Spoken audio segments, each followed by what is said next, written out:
here we go. Popping in. Ladies and gentlemen, welcome to the show. It's Hal Sparks Mornings, Megaworldwide. Joining me right out of the gate is our dear friend, Major. Hold on, what? The Major Ojeda. There he is. I finally got the thing to click through. How are you, sir? Good morning. We have so much to talk about. Good Lord. Yes. Where do we even start? Except for, I was saying before the show, and by the way, pardon my performance today if I have a Biden debate moment. I did the equivalent last night of going through 5 time zones and and having to discuss things with the G7.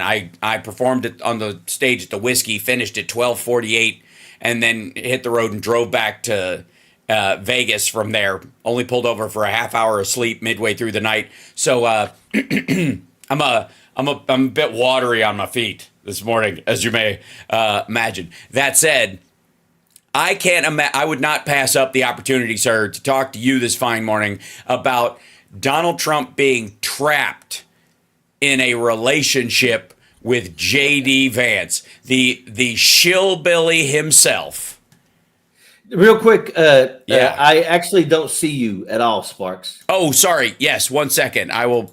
We are both of us up, and they'll be able to see you. Hold on. It is simply this guy. There you go. It should. Bink. There you are. That's what's happening. There you go. So, and Facebook is having a reconnect issue, so I am fixing that now. Bink. And because every so often Restream just goes, hey, whatever. I came up with the hashtag shillbilly about J.D. Vance because to me he truly represents this sort of BS why is the apparently there's it says sending data on YouTube, not up yet. Hold on, I'm gonna flick the switch on that one. Hopefully it will pop it back. We are up on Shitter. We're up on Facebook. We're on Twitch. We're on Instagram. But YouTube is having issues this morning. We'll see what's happening. I'm working on it, just so you know, behind the scenes. But at the very least, hold on 1 second. I'm going to record today's show, so in case I have to post it after, we'll just have it that way. That said, Major, I came up with this hashtag shillbilly thing because you and I have both seen this kind of faux redneck nonsense. I mean, Donald Trump is the biggest carpetbagger in terms of believing what being a working man anyways. Much less the people in Appalachia who've been on the downslope of just pollution forever. Much less the loss of fucking jobs, right? And then to have this Ron Howard movie star come in and pose as the bearded boy band version of a redneck after going to Yale, meeting his wife there, and then dropping this absolute turd in the punch bowl joke about Mountain Dew, Diet Mountain Dew, and Democrats make everything racist after his own wife was attacked by these assholes every which way. Yeah. It was just grotesque how they went after his wife and his children, right? Yeah. And he goes, imagine the nerve of making that joke, you know what I mean, about Democrats make everything racist after 24 hours of your debut. The biggest response from the maggots of the maggot world is that your wife is brown, and that's a terrible thing.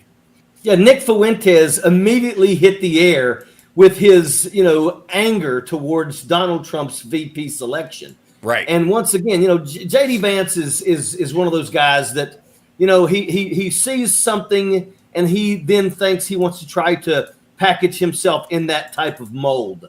The whole hillbilly elegy thing. That guy's not Appalachia. He's nowhere near Appalachia. He never lived Appalachia. You lived Appalachia. I lived Appalachia. We both grew up in areas, southern West Virginia, eastern, parts of Kentucky and stuff.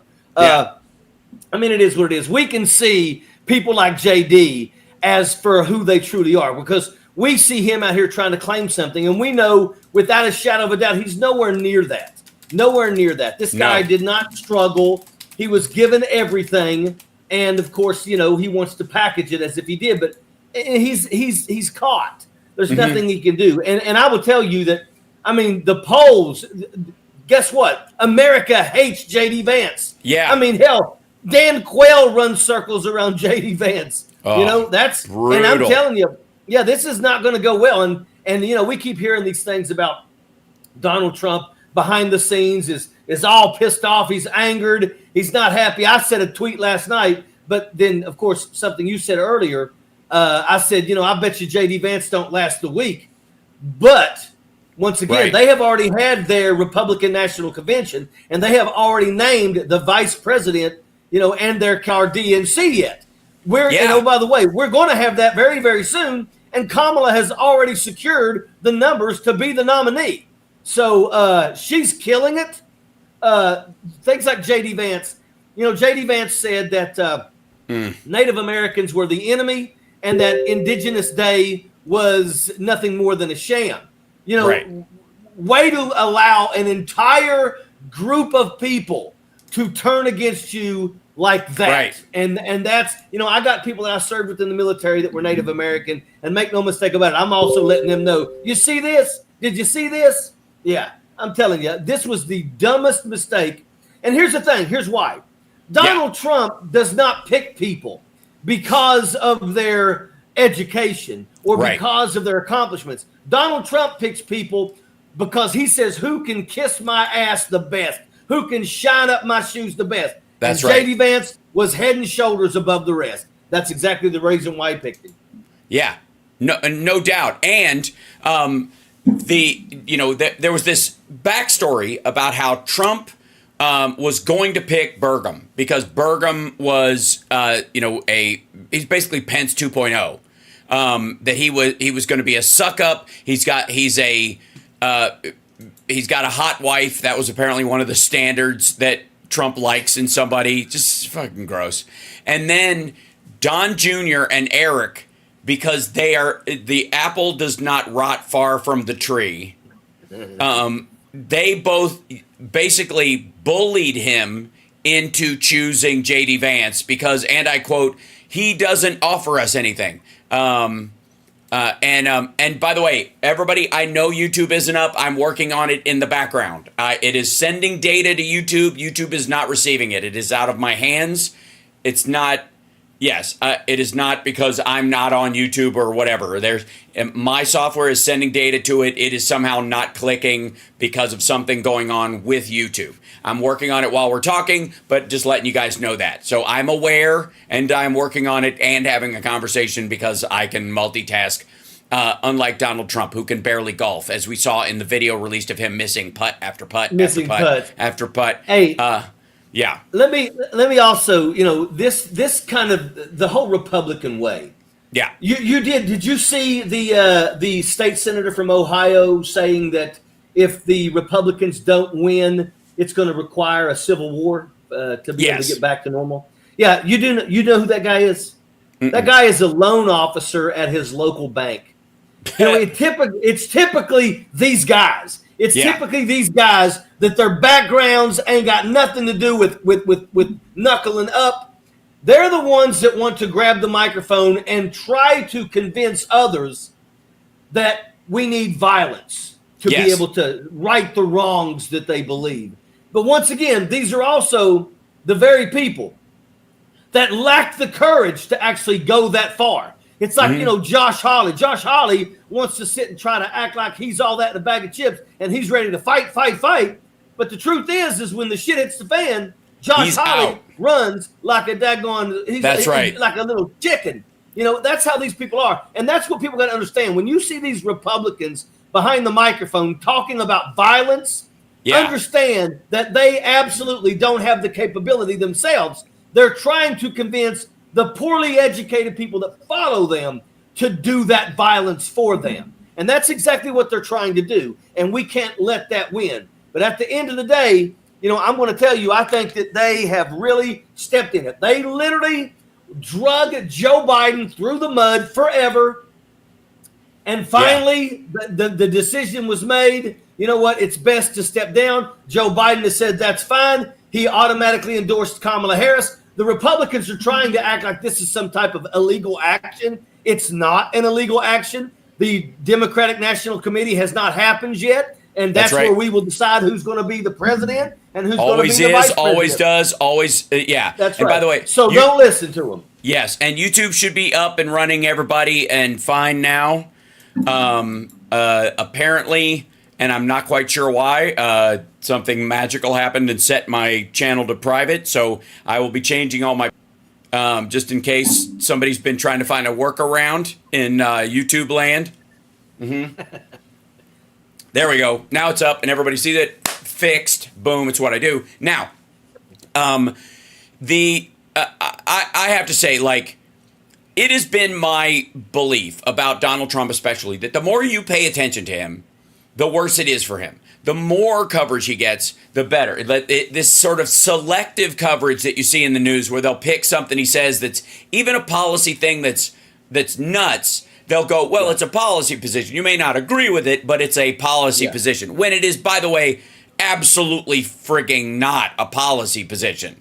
It is just lunacy. But they'll slice little pieces out. They'll say that him saying he's going to have a health care plan in 2 weeks is, in fact, a health care policy. Yes? It's stupid, but that's honestly where they're coming from. Now, this is the same group.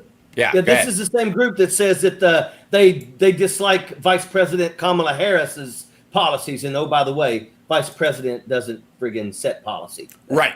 Exactly. Well, and that's the story that they're going to try, and I quote, tie, her to Biden's policies. Well, first of all, knock yourself the fuck out. The policies themselves track really, really well, and they're exactly why we have a 40K plus stock market, and it's going to stay that way, basically through the election. And if the Fed lowers the interest rates a quarter basis point, which is frigging nothing, anytime between now and then, the stock market is going to have a 2,000 point rout, if not 5,000. So they're going to have a nightmare on their hands of arguing that somehow the policies of the soft landing that the Biden administration through economic stimulus and infrastructure and other stuff have coordinated with the Fed to try and bring in this plane, softly and touching down because it was in the air, bad landing gear after COVID. There was sick people on board. We have to land in a storm. It's emergency, all that stuff. And the Biden administration and the Fed have managed to do it. They've managed to bring this thing down to the ground safely. And for the history books, like if you look in the context of all other countries on the friggin' planet. So of course, knock yourself out, attach her to these policies because the history books will be writing about this time and going, oh my God, the American economy could have worse than anybody because it was so high, crashed so far. But it did not. Yeah. Well, and also, if you listened to what Joe Biden's first 100 days was going to be in his second term, it was phenomenal. And I believe that Kamala is going to absolutely push through and follow through with that. She's talking about giving the largest tax hike to corporations and the filthy rich, which is great. She's talking Medicare for all. I love it when I hear people starting to talk about things that Europe has been experiencing and enjoying for decades. And I will tell you that, once again, you keep hearing these people talk about she's not qualified. First and foremost, one of the things that made me angry was I had a person that I knew that was a female that I literally grew up with that literally said that women are not supposed to be in authoritative positions. Oh dear. And first and foremost, she gets that from the Bible, which was a book that was written to daggone control man. That's what it was. Right. But that right there really bothers me. But here's the thing. Kamala Harris was a district attorney for like 16 years. She was an attorney general for a state that literally is the fifth largest economy. So, I mean, we're not talking about, doing a couple jobs in southern West Virginia. She is done at the highest level. We're talking, she was a senator. She has been a vice president for 4 years. She is the most qualified person to be the Right. president of the United States. Donald Trump he could say, I've been in president for 4 years, but he went through that not knowing how to do anything, and Dude, that's why he failed so many He ways. he doesn't even remember which desk drawer the starbursts were in like, I have never seen. I mean, one of the things I'm continually shocked by is when he brings up stuff that most of us know just from watching the news. We know who's who and what sort of just what happened in certain bigger news stories materially, without the benefit of getting a daily briefing every goddamn morning, right? And this guy got one and continued to get one for a little while, and it's like he never had the job, like he never, because he kind of did.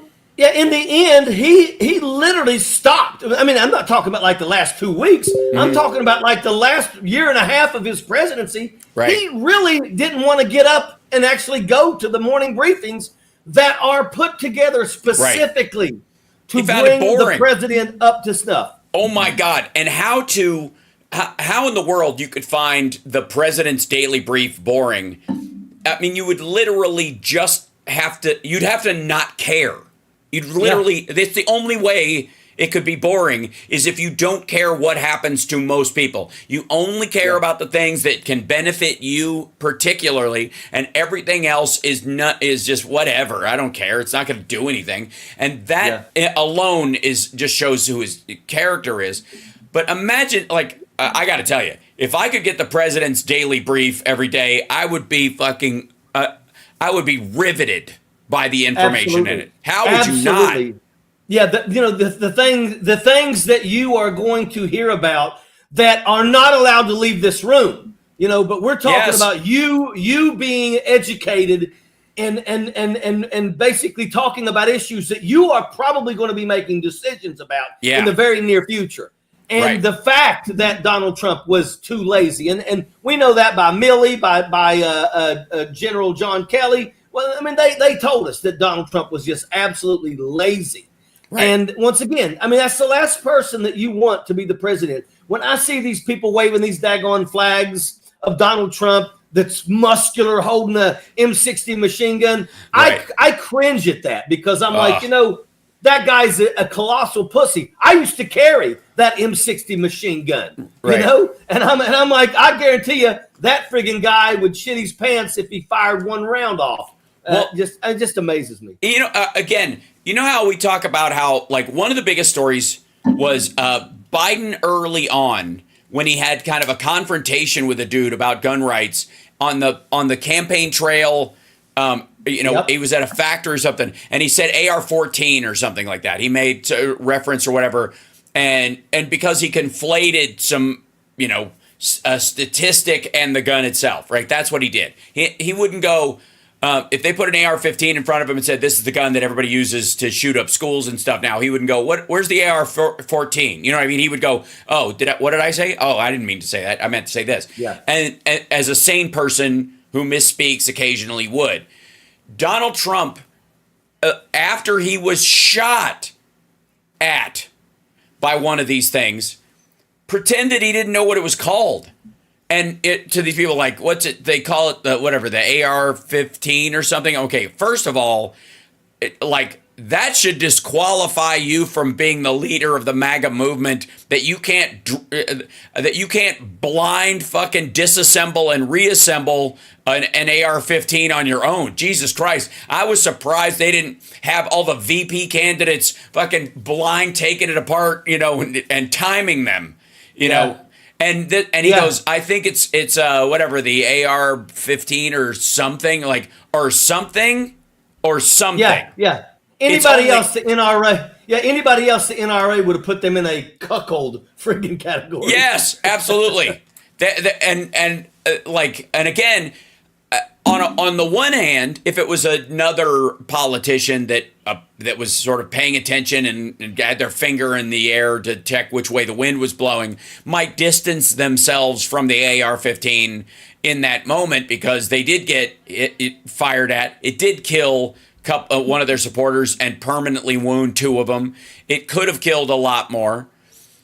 And they're like, well, I'm just going to pretend, and in case there's some housewives listening or some sorority, members in my wife's clique listening, I'm going to pretend to not know what I'm talking about, while my bro buddies are like, what are you talking about, Dave? We're going to go shooting this weekend. Like, I can understand somebody BSing around that.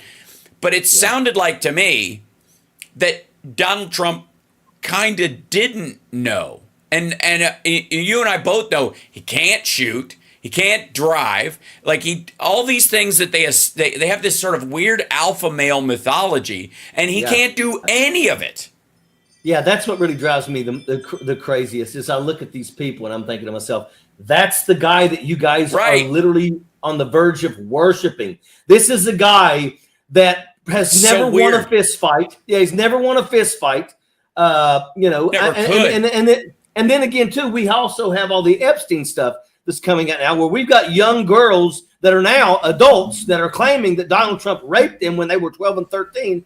And what gets me is that, this is something that the Republican Party is acting as if they don't know what that is. They're going to ignore all that stuff, because they're the party that is willing to give a pass, because to them, all they care about is the victory. They don't give 2 shits about what Donald Trump has done. They want Donald Trump to win so that they can be on the winning side. Right. And then they can promote their bullshit that they want to promote and try to get away with it. And I will tell you that I am so excited about this. I actually, I got a couple friends in Congress, and I messaged Eric Swalwell yesterday. And I was like, look, when Kamala wins this, I want a few tickets to the inauguration, because I want to take my daughters. I want my daughters to watch the first female president get sworn into office. I want that. Yeah. I'm going to tell you that the buzz behind Kamala, in the beginning when everybody was talking about it, they were like, well, Kamala's not really a likable person.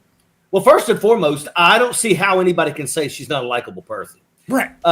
She is strong. She is beautiful. She runs circles around most people with her intelligence. She is an amazing person. And, the thing about it was that I don't think anybody was prepared for the support and how it was going to come as fast as it did. She raised $81 million. Pow. Especially the donor class, who are, again, still on my shit list, and absolutely are now pulling their knives out of Joe Biden's back and going, let's all get to work. And okay, fuck you. One of the biggest donors was this dude in Florida who's not giving any money to Kamala, right? He's not going to give any money to her campaign.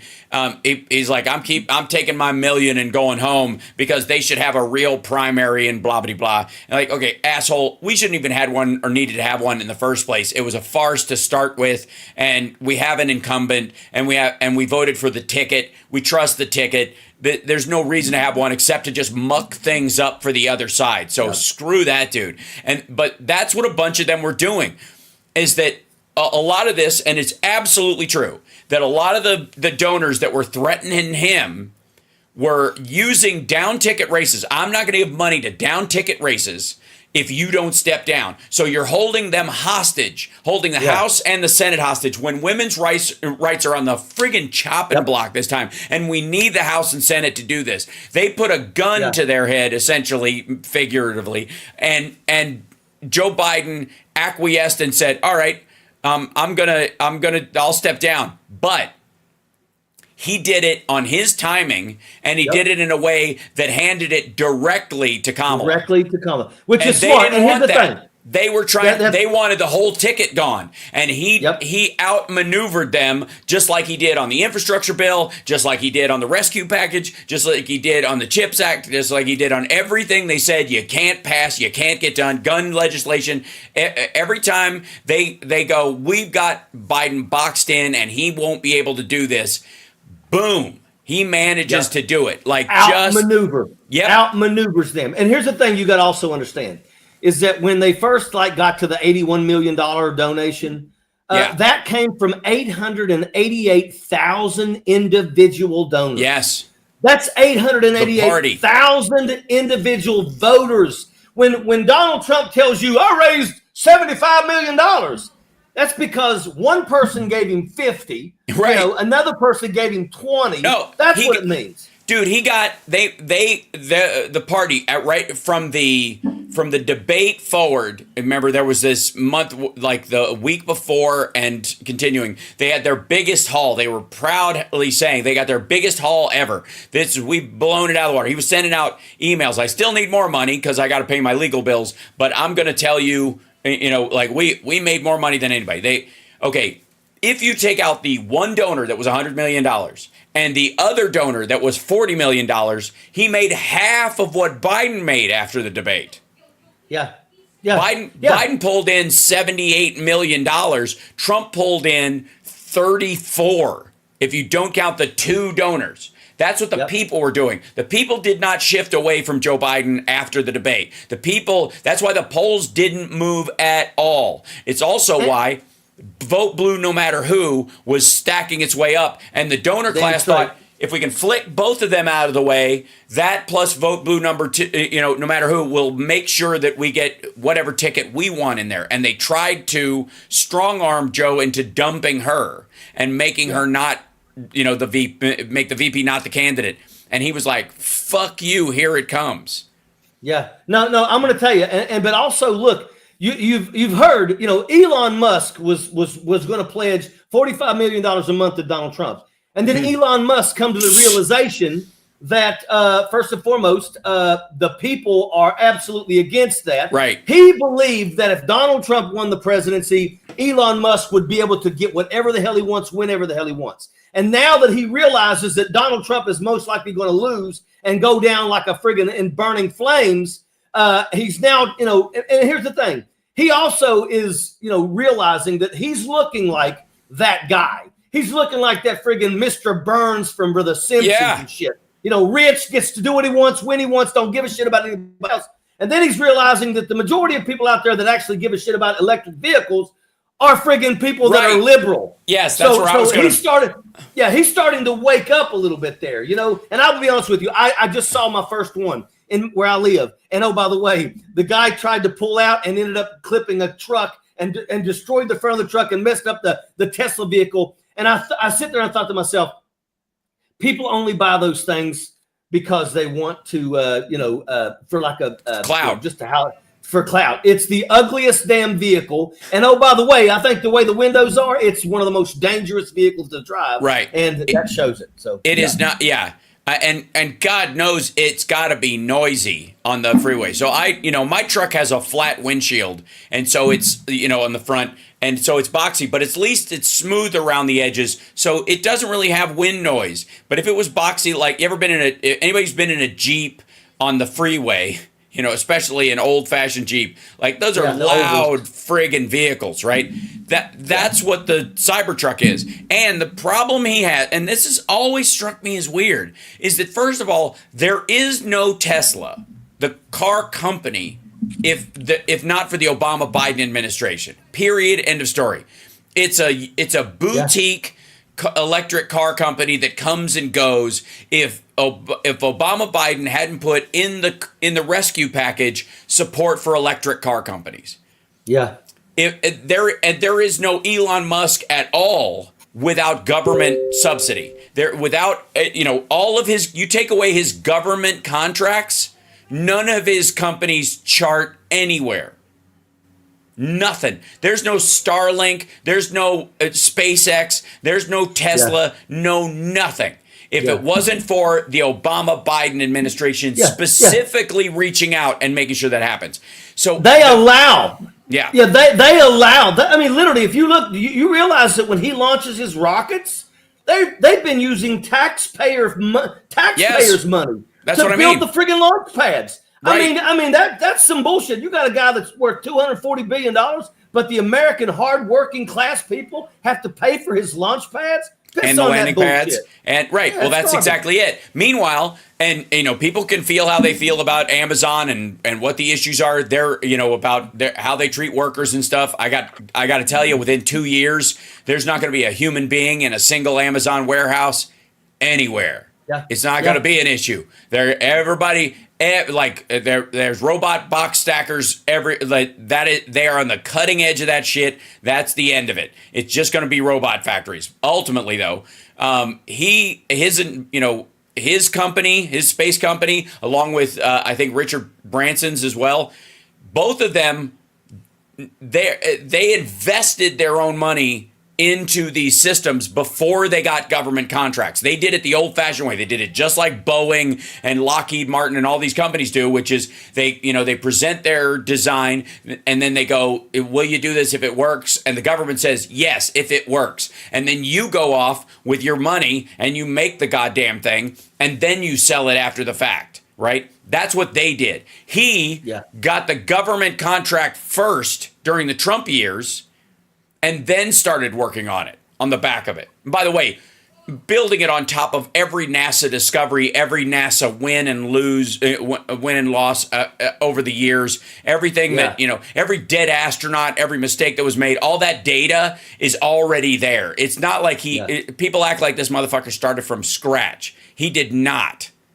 And it just drives me nuts that there is no Elon Musk without the Obama-Biden administration, period, end of story.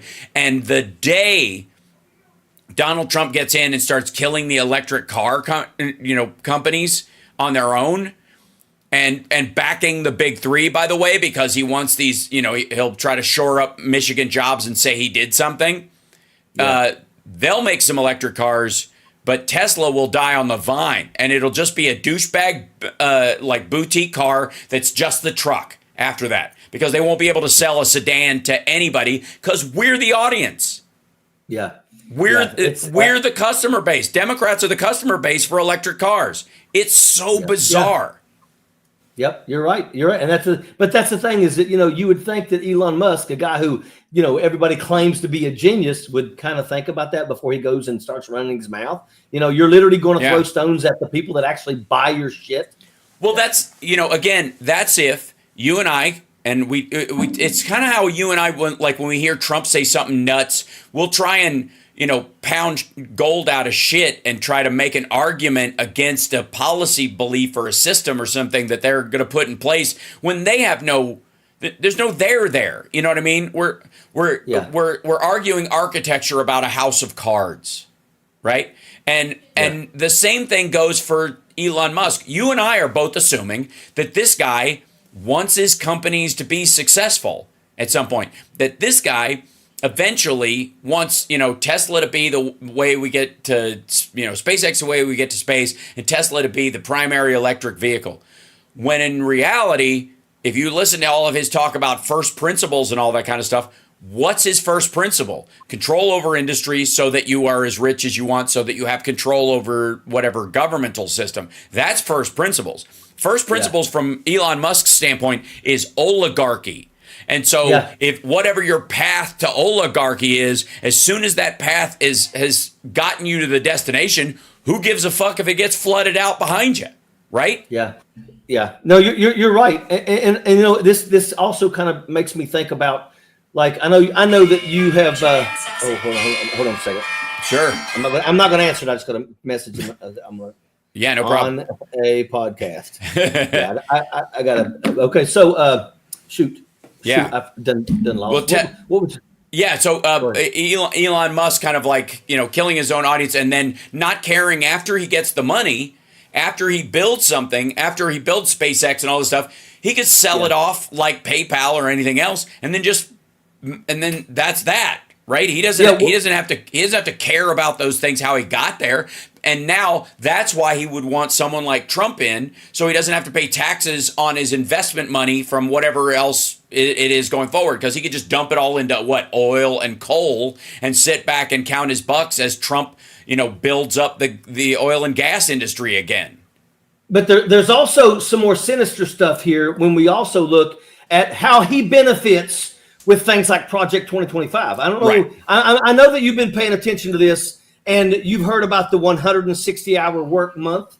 Yeah. You've heard about that? So that's what people got to understand. People like Elon Musk and them would love nothing more than to make sure that everybody that works for them gets paid the least amount that they could possibly pay them and work them to death. Yeah. I mean, you're talking about people that want to raise the age of retirement to 70 when an African-American man has a life expectancy of 69.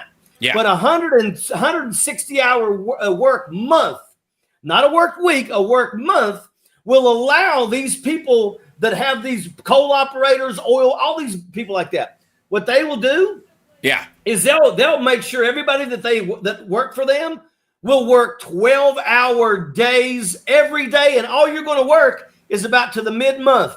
And then they're going to send you home for the rest of the month because they're not going to let you get more than 160 hours. Yeah. And they're going to bring in a whole new crew that's going to work 12 hours a day for the rest part of the month, and they will never pay overtime again. You're going to work your butt off with horrible hours, and then they're going to just tell you to go home and sit for 2 weeks while you wait before you can go work again. The other thing, too, is only doing it, basically burning human beings down until they can replace them with automation or robots or whatever. And then at that point going forward, they don't matter at all. They don't. Yeah. They don't. They do not care. But let me tell you something. When they look and they see a robot that can stack boxes faster than 10 people together, and it's, you have to hire one person to basically do maintenance on the robots and stuff like that. I mean, they get so excited about that because, once again, they don't have to pay a salary. They don't have to provide insurance.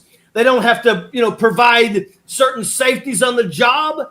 That's what they want. And when this happens, I mean, that's why Andrew Yang initially was talking about basically a universal basic income for Americans, because we're going to get to a point where automation takes all the jobs and the people just need, somebody's going to have to figure out how they're going to be able to feed themselves. So they're going to get like a basic, universal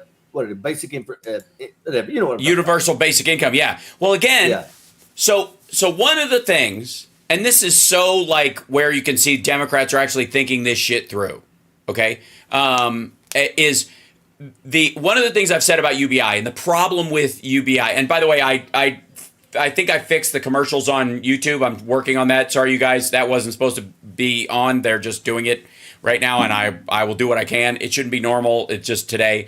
Anyways, one of the things about UBI and the concept of universal basic income is that if you do it in a state like California, for example, where there or anywhere that there is not rent control, all that means is if everybody gets $1,000 a month, I got news for you. Rents go up $1,000 immediately. Yep. They'll go and they'll go up if they can't do it immediately. If the rule is it can only be 20% every 3 years or whatever, every 3 years it'll be 20%, so that it's eating 100% of that new money within 4 years.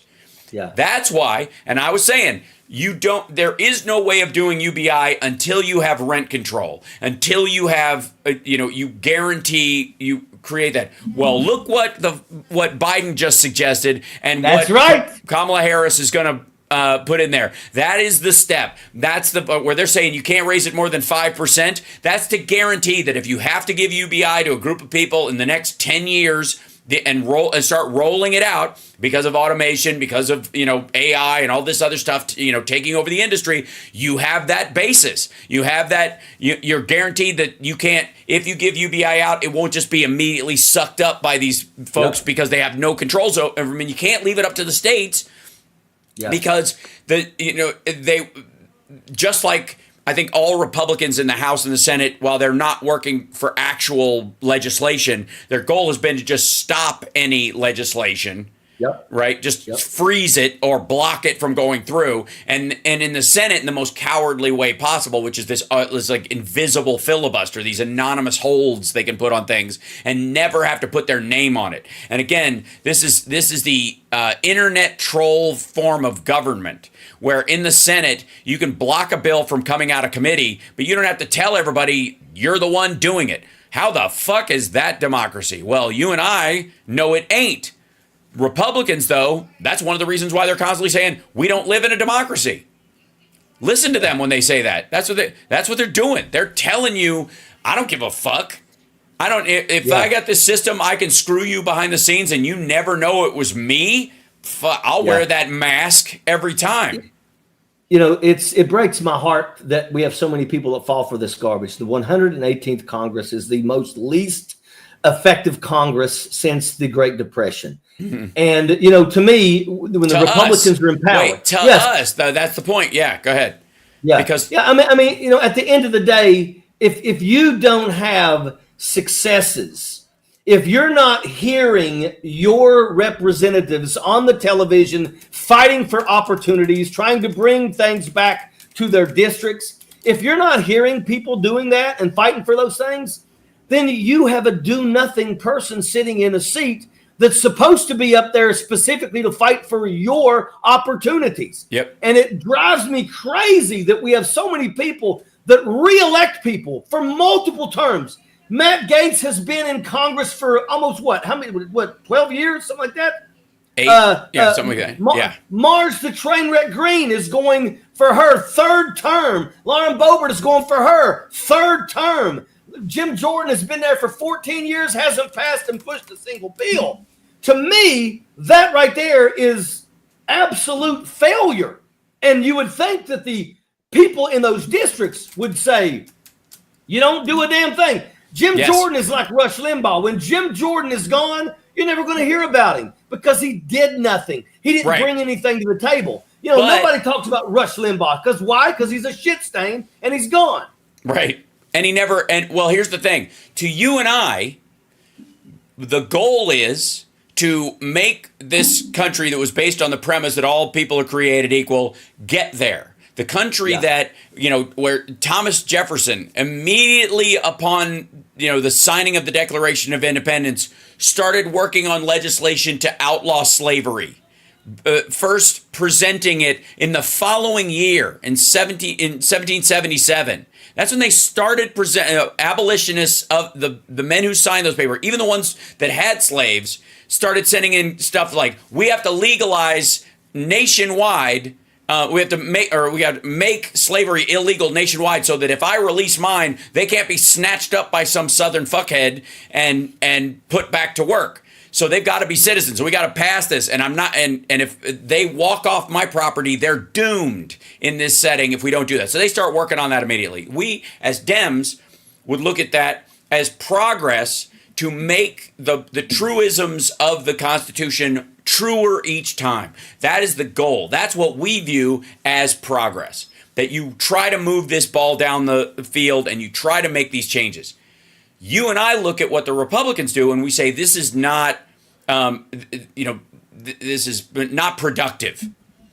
I would argue that Republicans absolutely view it as productive because it is just defensive blocking is a feature, not a bug. That their goal has been since fucking Reagan and all this shit about I'm from the government and I'm here to help you, right? That shit. Yeah. And their idea that we need a government so small that Vladimir Putin can drown it in a bathtub, that they've been pushing that for a long time. And again, if they tell you who they are, listen to them. Yeah. Their idea of progress is stop America from moving forward. Yeah. Stop. You're right. And then go back to the next thing. Once we can block this thing, then we can start pushing forward and make this a full retreat of women's rights and minority rights. That's next. That's the next phase. Yes. But first, we have to stop everything from going forward, and that's what they've been doing. Yep. That's what their Supreme Court nominees are about, and it is literally what every single elected maggot is about right now. That's their goal. It took until 1924 for Native Americans to be considered citizens in this country. I'm going to tell you, I see them, and they're telling us that they want to go backwards. Right. We've already heard members of Congress talk about basically challenging the 19th Amendment, which gave women the right to vote. Mm-hmm. We now have people talking about we need to allow the states to be the ones to decide interracial marriage. Right. So make no mistake about it. They want to allow states to say, you know what? We here in West Virginia and Kentucky and Arkansas, we don't like that, so we're going to outlaw that. So if you live in these states, and once again, if you live in these states, you can get out. Yeah. That's their mentality. We have one group that wants to take us back to a time when things were as ugly as it could possibly be. And then we have another party that wants to move forward. I personally believe that it's time for us to have a female president. Right. I look at this and I say, men have fucked things up for quite some time. Let's allow a woman to be able to get in there and fix this kind of stuff here. I get into arguments nonstop, but I will tell you right now, I am absolutely excited for Kamala Harris. I am supportive of Kamala Harris. And I believe that in the end, Donald Trump he's losing. He's losing now. She's already 2 points ahead of him in a recent Reuters poll. And it's only going to get worse. It is for him. Yes. Now here's the thing, too. Another stupid mistake for Donald Trump. When you pick a vice president, you want to pick a vice president mostly in an area that will benefit you for having them. Ohio's already one of Trump's places. You know what I'm saying? I will tell you that we're looking at potentially Mark Kelly, who happens to be a astronaut. We're looking at him. We're looking at Shapiro from Pennsylvania. We're looking at Bashir from Kentucky, who proves not only can he win in a red state, but he won twice in a red state. The Democrats are going to pick the right person. Yeah. Donald Trump picked an absolute shit stain that is dragging him down. Yeah. It's a lead weight, and he's swimming in a friggin' ocean. So I said, kind of pretty quickly, and you guys could check my Twitter feed. I was like, Harris Kelly 2024, almost immediately right out of the gate, because of what he provides, the state that he's from, he checks off all the boxes of the stuff that you when you're shoring up support. And he was also not only an astronaut, but he was Navy. He's decorated. He's a smart guy. He immediately along with Gabby, they both supported Harris right away. There was no hesitation, no nothing. Now, and he does not have some of the baggage that will be considered a ballast against it. Shapiro, being Jewish, will be considered like in the future it will be fine. Is it quite yet? And believe me, she deals with it because her husband's Jewish all the time. They know how a certain group of viewers are like, right? And so they're not going to, he's got time. He's brand new on the scene, and he's going to show Pennsylvania how he can govern for a couple of cycles, and then they'll forget all about it. It won't bother him, and he'll be teed up. I absolutely think he's got a future in that direction.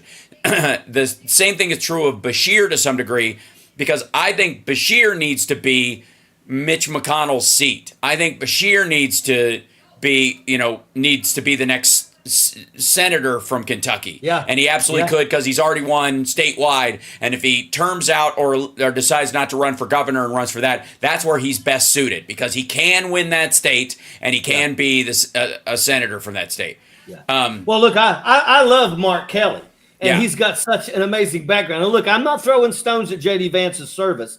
He served in the Marine Corps. He did 6 months in Iraq.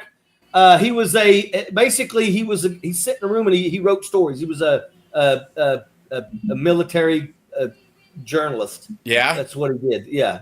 They're going to try to be like, oh, he's super Marine, blah, blah. No, he's a typist kind of guy, man. He's not no door kicker. But make no mistake about it, he did make it through boot camp, and he earned his Eagle Globe and Anchor, and that's respectable. But once again, I don't want to hear him trying to act like he was a fucking door kicker, because he wasn't. Well, or them to sell that, even if he's not comfortable. That's what you get when you get involved with Trump land. That's where they'll go, right? Mm-hmm. They're going to be like telling all kinds of apocryphal stories of who and what you did and where you are and all that kind of shit. So, I gotta say, and while I was trying to patch the hole in the YouTube feed earlier, one of the things I brought up was the fact that the Trump stuff, when you watch one of his rallies, you go, oh, this guy's not unbeatable. He's an idiot. And I think a lot of people saw that for the first time because a lot of people watched the RNC speech all the way through. And instead of sticking to a script and winning it like he absolutely could have, Donald Trump continued apace in his long history of fucking up a free lunch and taking the silver spoon out of his own mouth and sticking it up his ass and thinking he's getting chocolate ice cream. And he just does it again and again and again. He does it again. And because he rambled into that shit, a lot of people were like, fuck is wrong with him? Well, that's what he always does. And so by showing his speeches all the way through, that's why I knew he was going to lose in 2020. That's why he's going to lose this time. And on top of, and along with that, in that history, I was like, well, here comes J.D. Vance. He's going to give his first speech as the VP. Let's see what it's about, man. Let's see the whole thing. And I drank me a Diet Mountain Dew. I gotta say, considering how media savvy he should allegedly be, right? He should be. Ron Howard made his book into a movie. Like he's around Peter Thiel and those people. You should have some semblance of like, all right, I know what I need to do here, right? Yeah. You should. Yeah. He went to Yale. His wife's not stupid, right? She might be having some buyer's remorse right now.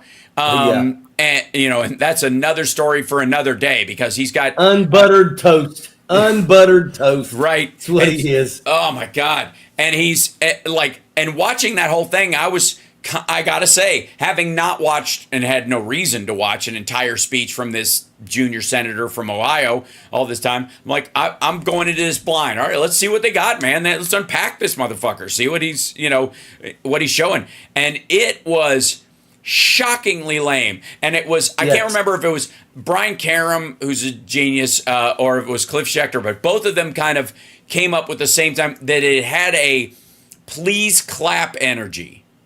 Yes. This asshole, he not only didn't find a new Pence, he found a new Jeb. It's horrible. It's horrible. And the thing is there's nothing that he can do. There's nothing he can do. He is not.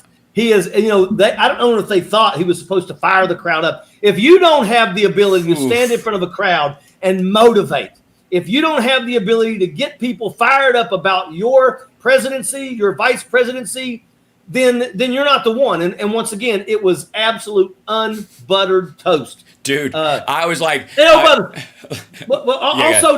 know that, we haven't even put in the Taylor Swift factor yet.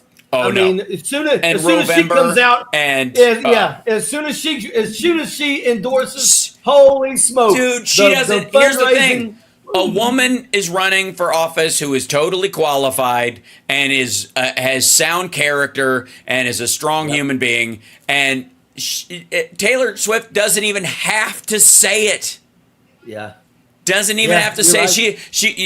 She might have had to come out and say I support Joe Biden to kind of push them over the line or help add an extra point. She doesn't have to say it right now. As a matter of fact, she can just kind of sit back and go, just assume I and the entire Swiftie nation is of course going to vote for the first woman and woman of color who's going to be president. We're not going to fuck up this thing like. And somebody asked earlier, are we getting lulled into a false sense of security like what happened with Hillary?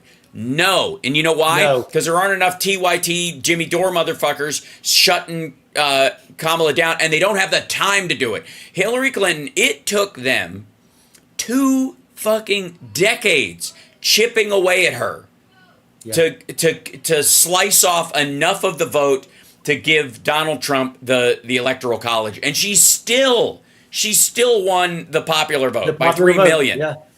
They don't have time. That's why they're pissed. That's the other thing. Oh my God, just watching them angry, like, we're gonna sue. Yeah. For what? We're gonna sue. We spent all this money attacking Joe Biden, and now they owe us a refund. Fuck you, dummy. Yeah. Welcome to life. Absolutely hilarious. Oh, I tell you, so good. I mean, they're the ones that are always talking about liberal tears. But they're the ones who put all the web crying. I think it's hilarious. I think that we're going to finally see our first female president. I think she's going to be phenomenal. I think that she's going to pick right up where Joe Biden has left off. I think she's going to continue to strengthen NATO. Yep. I think that there's the things that they want to do with Medicare for all. There's just so much that they bring to the table, and the thing is that Donald Trump isn't saying any of this stuff. Donald Trump is not running because he's trying to help the middle class and elevate people and help them pull up from their bootstrap. No, Donald Trump is running for one reason and one reason only, and that is to keep his ass out of jail. Yep. Accountability. That's running because he knows that if he loses, he faces accountability. When he threw his hat in the ring in the beginning, the reason why he'd come out so early and said, "I'm running in 2024," is he was hoping that would be enough for them to say, "All right, man, we're not going to file any charges against him because it'll look bad." That's why he did that. That is exactly why he did it early. Fact. Yeah, I always thought it was funny. Like that, they're like, "You can't do this to me. I'm running for office." You're like, "Well, shit. Next time I get pulled over for a traffic violation, I'll just tell them I'm running for mayor." Yeah, exactly. You're interviewing. You can't give me a speeding ticket. I'm going to be mayor. Well, fuck you. Yeah. It's the weirdest.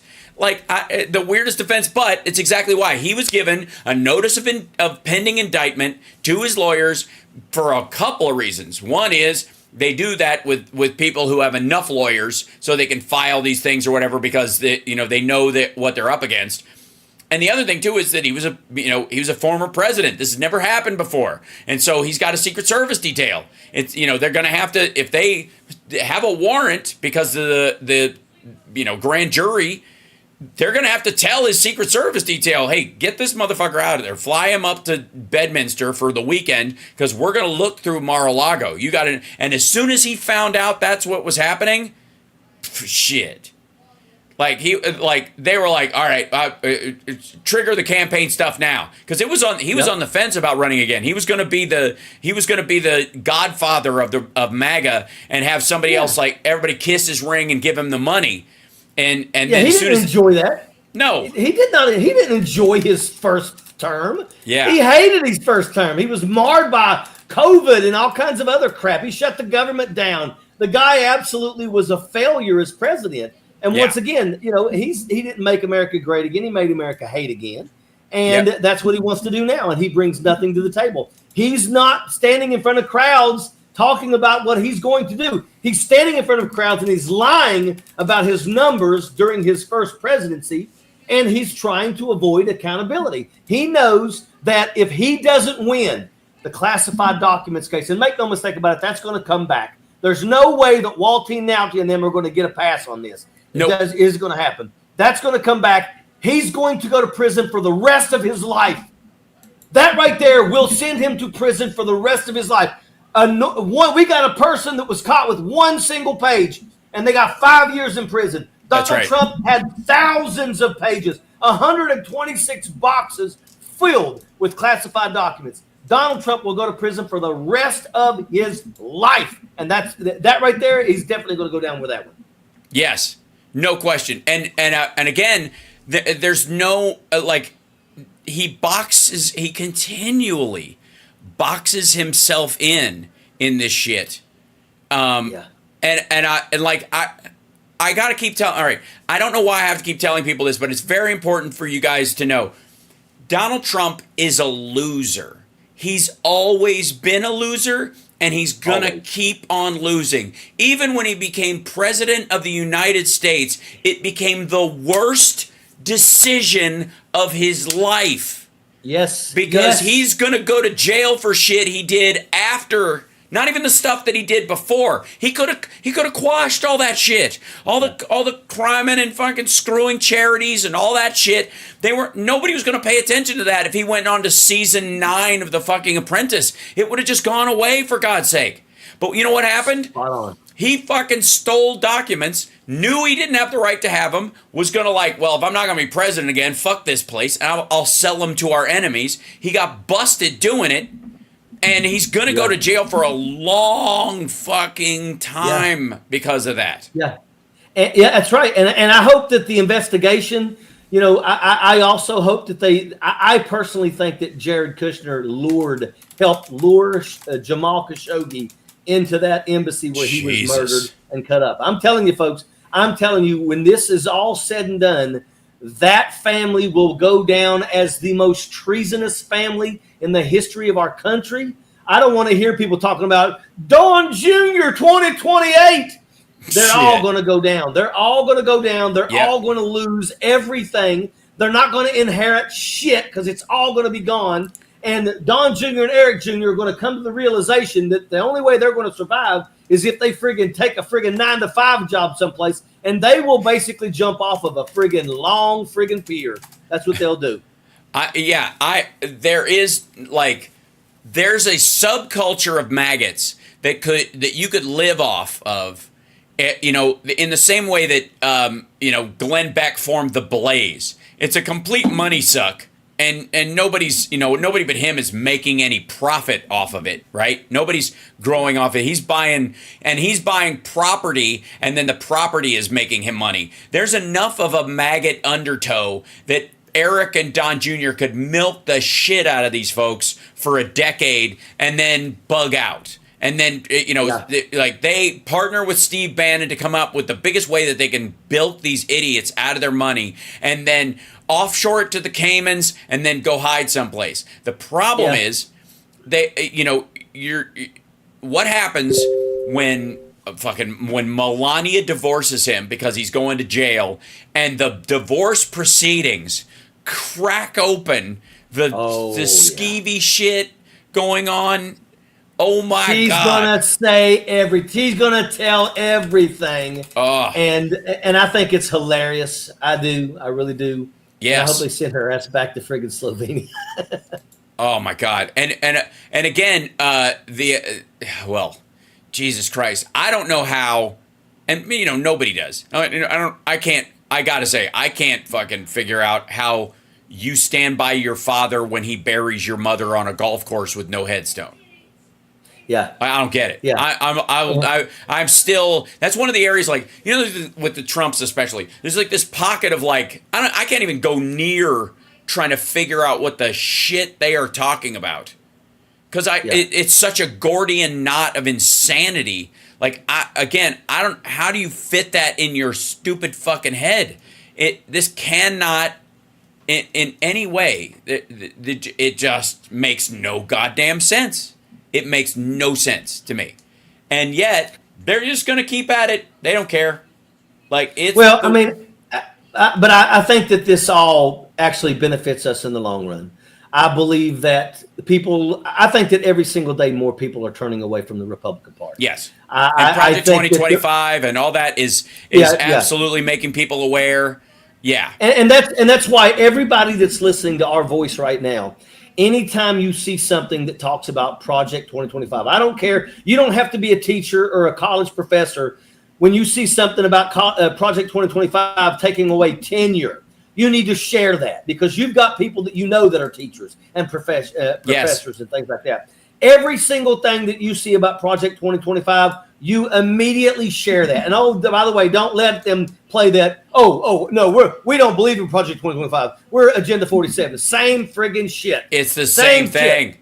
The same shit, folks. We've got to educate people, and we have an opportunity to take our country back. And I will tell you that Joe Biden has done a phenomenal job. He deserves a second term. Yes. But he is a selfless service, and he come to the realization that, we are at risk of losing this and giving it to a big tyrant that is Donald Trump. So he said, if the biggest issue they have is my age, I will step down. And like you said, I will step down, but I will step down on my own terms. And my terms are that my vice president will be the nominee. And you know what? There were people that were scared, but guess what? It didn't go like that. Everybody, the moment that they said Kamala, everybody went ballistic. Everybody got excited. People started donating money. Folks, let me tell you something. If you have a daughter, a granddaughter, a niece, a sister, this is absolutely important for them to watch. Yeah. They need to understand that women, absolutely. have the ability to serve in these positions, and they deserve to have the opportunity to serve in these positions. Women control the 51% of the population. That's a fact. Mm-hmm. And women need to show up at the polls and vote for women. Vote for women. I mean, at the end of the day, men have really screwed a lot of shit up. Maybe women can figure out how to do shit without having to put boots on the ground and kill each other. I don't know, but I'm willing to say I think it's time for us to give it a shot. Well, here's the thing. All kind of accidental sexism aside, there are plenty of Candace Owens and Ginny Thomases out there. There are certainly some of the most vicious women warlords and queens that have existed. There's been, ask people about Margaret Thatcher and the kind of stuff she did. It's not going to be a dead giveaway. It's not going to be an automatic thing at all. However, this woman's character, not any woman, abstract woman, hashtag woman. This woman has the capability and the intellect and the ability and the character to carry this out. Yeah, absolutely. That's the crucial part. And perfectly said. And I look forward to voting for Kamala Harris. Me too. Even more so than, yes, it will be great that the Democrats will deliver the first female president. I think we've had the ability to do that before. And but for some on our side that chipped away at Hillary Clinton, we'd have done it already. But since we haven't, and Jojo's in the background, she's going to be on with us in just a minute. Very exciting. And I don't know if you guys have met Major, Jojo Major. Hey, Jojo. She can maybe she can hear us or not hear us. We'll see in just 1 second. But we see you and we can hear you. You're all good. But you're not on yet. Don't worry. You're good. We can hear her technologically getting it on board. You're good. Yeah. You're almost there. It's okay. All of it's all right. We can see you and hear you. Oh, she went away for a second. All right, she'll be in a second. She's here. It's all good. Jojo from Jerz will be our guest in the next hour. And I want to thank the Major, by the way. Turnleftpack.org. Please, guys, check that out. I have no doubt that they're going to be launching some new merch in the next month, as many are, to support the new ticket, whomever she picks as her VP. We're all excited for this launch, and we're all in. Yes. Also want to let people know that we are now going to be posting billboards, as many as we can get all over the country, of J.D. Vance calling Donald Trump America's Hitler. So if you go to turnleftpack.org, donate to the Billboard Fund, because we're going to bust their asses.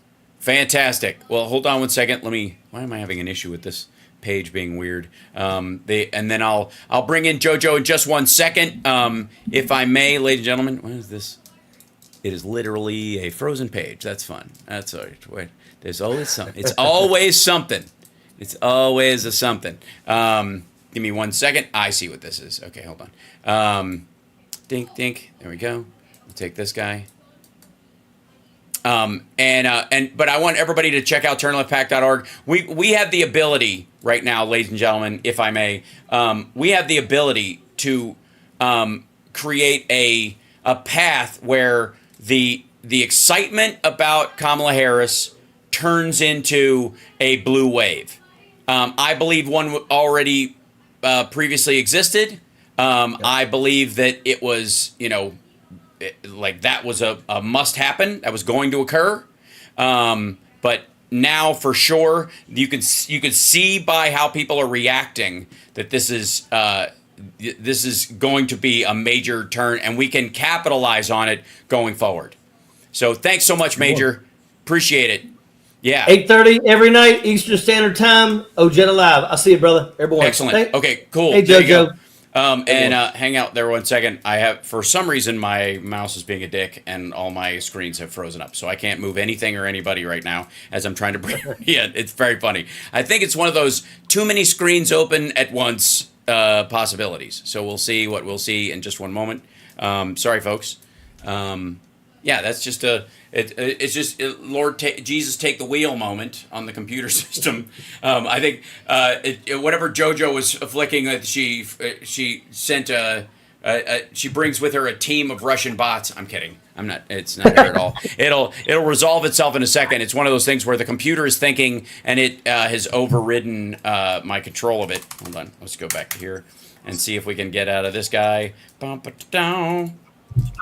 Nope. Just being a dick. It's just being. It's just just screens frozen all over the place. It's just how it works. Well, let me state that I always enjoy coming on here. How I tell everybody that they should be following you, and like every time I come on here, I feel like I leave with an education. You are absolutely spot on with thanks, your brother. with your stances, and it's like you take the time to actually learn the details, and you bring those details out on your show, which is why it's important for people to not only watch this show, but you guys need to find other people willing to follow this as well. There's a lot of people that need to hear this stuff, so we gotta tune them into this type of stuff. So follow Hal Sparks. Thank you, brother. I appreciate that, and I think I've got some semblance of it's popping back up. We'll see in just 1 second. There we go, and there's my screen there. Okay, now it moves again. Yay! I did it. I'm a beast. That's all there is to it. You cannot stop me, computer. All right, thank you, Major. Appreciate it, brother. Turnleftpack.org. Airborne, brother. Thank you. Thanks, bro. Airborne. Bye. All right, here we go. Now, let's jump over to here real quick, if I may, and I'm going to pop this in. Give me 1 second. There's going to be a mild lag in everything that I do that will chase each thing. And dink, there we go. And we'll take this out of here. And we'll pop this kind of thing and the guest link out of there. And we will bring in, after I try not to crash everything while I'm doing it. Hi, Jojo. I can't wait to get you in here. So hold on one second. It's so good. Hold on. All right, there we go. And paste and dun dun dun dun dun dun. 3, 2, 1, 2, 3, 4. Boo. It'll pop up in just 1 second. There's gonna be this like lag, and then it's gonna happen. I just trust. That's where I am. I'm just in trust zone. We're in a time emotionally where we can do this. All right. There we go. Yeah. Hold on. Pop in there. It's almost there. You should feel special because it should be such that it takes extra work to get you in here. I don't think it's ever taken me this long to get anybody to pop up in my life. I know, it's weird. Obviously people, are lining up to pop up in front of you. I don't even know how to even say that in a way that. Yes. Hold on. Let me just get the bouncer. No more right now. No more. Sorry. No, keep right. Hold on. Push him to 3 o'clock. Thank you. There we go. All right, hold on. Let's see if it pops up now. It should. Hold on. Maybe I just should switch pages and then make it reload, because sometimes that does it. Just push it. You said reload. I did say reload, which is, nobody's going to, feel free to question me on this, but I think it was a mistake for Metallica to release that record. There we go. Yeah, what's happening? Hold on 1 second. I may have to. Oh, that's what's happening. I see. All right, God damn it. You can hear her. They can hear you. I'm just saying. By the way, hello. And I was in the process of making like a really cool graphic for you because I didn't know. I thought Phil was on today because I've been rocking and rolling and driving in the middle of the night. And so, God damn it. Yeah, there was a lot of. This could be a me issue, Hal. Well, but it isn't. This could be a me problem. But I don't think there are any. But I'm a woman. I want to accommodate you with my own. Yeah. Yes, throw yourself under the bus for me. Yeah, not anymore. Not in this zone, lady. Hold on. All right, now we'll try this again. Yeah, so it's apparently it's Chrome being a dick. So hold on 1 second. I'm gonna close this and have to reopen it. Give me 1 second.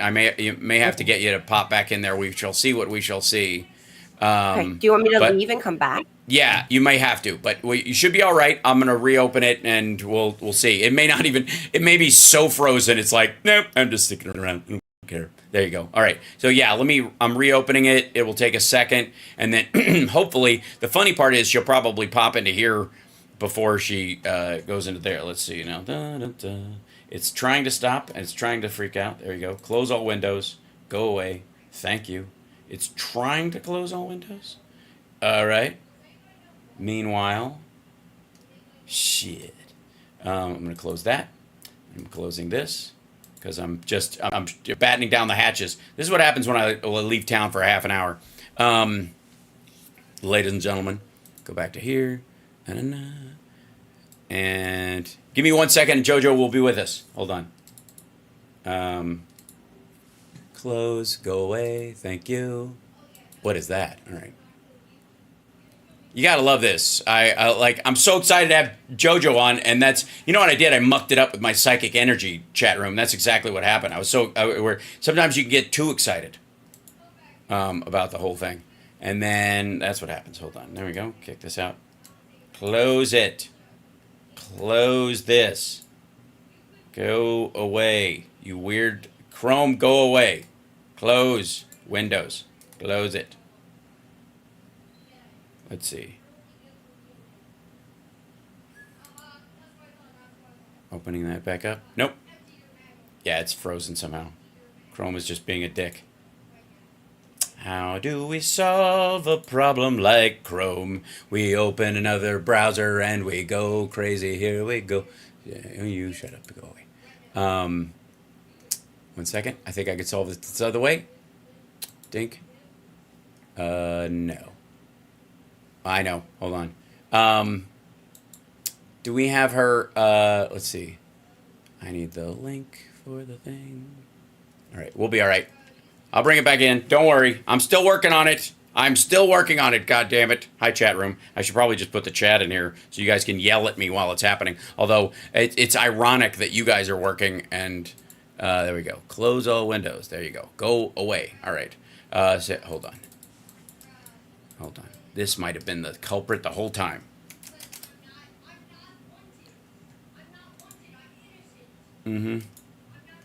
There we go.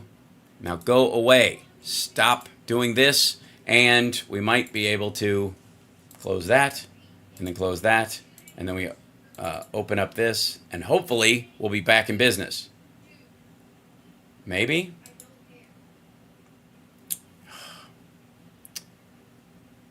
It's just one of those days, chat room. Ooh. All my icons on my desktop just flickered. This is great. This is super fun. Let's see. Oh, okay. There we go. Open up. There we go. Yeah, it just does not want to. I'm working on it. Hold on. Get in here. Almost. Oh, now it's opening. Now it's opening. Here we go. Hold on. Enable, enable, enable. And we're back. And there we go. And I think, look at that. See, this is what happens. It's Jojo and her mojo. She's just throwing it. Just don't want to be your monkey wrench. All right. Switching to guest 2. Hopefully this will work. Give me that link. Copied it. This works every time. Some of the time. All right. And in there. Oh, it seems to be flickering like it does sometimes. How is it possible that this is... Okay, no, go away. Hold on. I'm getting there. They can hear your lovely laugh and all that kind of stuff in the background. And then... Oh, that's good. Yeah, that's good. At the very least. Yeah. Yeah. Hold on. I feel like I should, I don't know, tell a joke. I don't have any... Yeah, it's all right. It's all right. You don't need any jokes. The joke is on me right now. Because this is what I needed after driving, I drive all night just to get back. Oh, wait, now I see you. But it's not popping up in the screen yet. It'll take a second. I think it's just being a jerk. But I saw you there. Did you pass when I come up or anything? Mm-hmm. Yeah, it'll happen. There we go. I'm not quite sure why it's being a jerk on this, because I literally saw you in the link part. Maybe it's just slow, which is possible. There we go. I'm going to try and... Do we double you up? Paste in there. Okay. Nobody needs that. Shut down source. Refresh. Yeah. Okay. Hey. Hi. All right. Thanks. Well, that's today's show, everybody. Thank you guys so much for coming. I look like Sybil Shepherd on Moonlighting with like the filter they used to put on her face. Yes, but that's just because your face is perfect. That's kind of rude. Yeah. The rest, yeah. Perfect for punching, maybe. That's the spirit. Good Lord. This is me without my filter, just so you know, right here. Hold on. I'm Harriet Haig, but I'm from the great state of Wyoming. God bless you. Thanks very much. Hi. Oh my God. Now that you're here, so much to talk about. Good Lord. Where do we even begin? My God. The amount of news that we have been through, the amount of just most of the emotional roller coaster and what we're all feeling and how we're feeling it. And I'm okay. But like, I got to say, like Steph was crying on her show. I teared up when Kamala gave her address and Joe was there and he's like, "God, I love you, kid." And we're all like, "We love her. It's so sweet." But what a much better place to be in about this, this monkey wrench everybody was throwing into the system while these donors were messing around. To be in that space that quickly within 48 hours. Is not what the maggots expected. So, oh no. Yeah, your take, your experience, your feelings. But we haven't even talked since before the ear clipping attempt. No. So no. I mean, as things go, some stuff has happened in the last couple of weeks. But True. Every week it's felt like, ever since the debate for me, it's felt like every week was 4 weeks long. Yes. And like just every emotion every day, the pendulum would swing when I was like, "Oh yeah, we've got this. This is great." And the next day I was like, "It's over. Everything is terrible." Mm-hmm. And now it's like, and I'm back up there, but I'm also crying every night because it settles in that Joe's like leaving, and this feels like the long goodbye. And it's like, I don't know, it's the old yeller. I don't know what it is, but I am also all over the place. But wow, you're right. What a better place to be in, to be framing the conversation the way we want versus the way it was, which was just like, stop fighting, mom and dad, please stop fighting. Right. That's how it felt. Over like just stupid like and again, I have said the long knives that came out for Joe Biden, the people that engaged in that stuff can go pound sand. And I don't want to hear from them ever again. And they are insofar as I'm concerned, they are in the Nader file, and the Jill Stein file at this point. Yeah. And going forward, I don't need their opinion about the Democratic Party or where policy should come or go from. I do not trust them. I am not going to again. Yep. I don't need to see a George Clooney movie the rest of my life. But what I will say is that, we were talking about this in the first hour with the major, which was it. Amazingly enough, once again, Joe Biden outflanked the people that came for his scalp. Right? Yeah, 1,000%. And this is the guy they say is not capable of leading the country. He outsmarted everybody. Like, look, I mean, he got what he wanted in the end on his terms. And yes, I love the man to a fault, but he's just an exceptional human being. And I'm so proud to call him my president right now. Yeah, me too. Oh, I like the character he displayed, the strategic ability that he showed, and just the timing of, in and of itself, like they were muscling him out for weeks.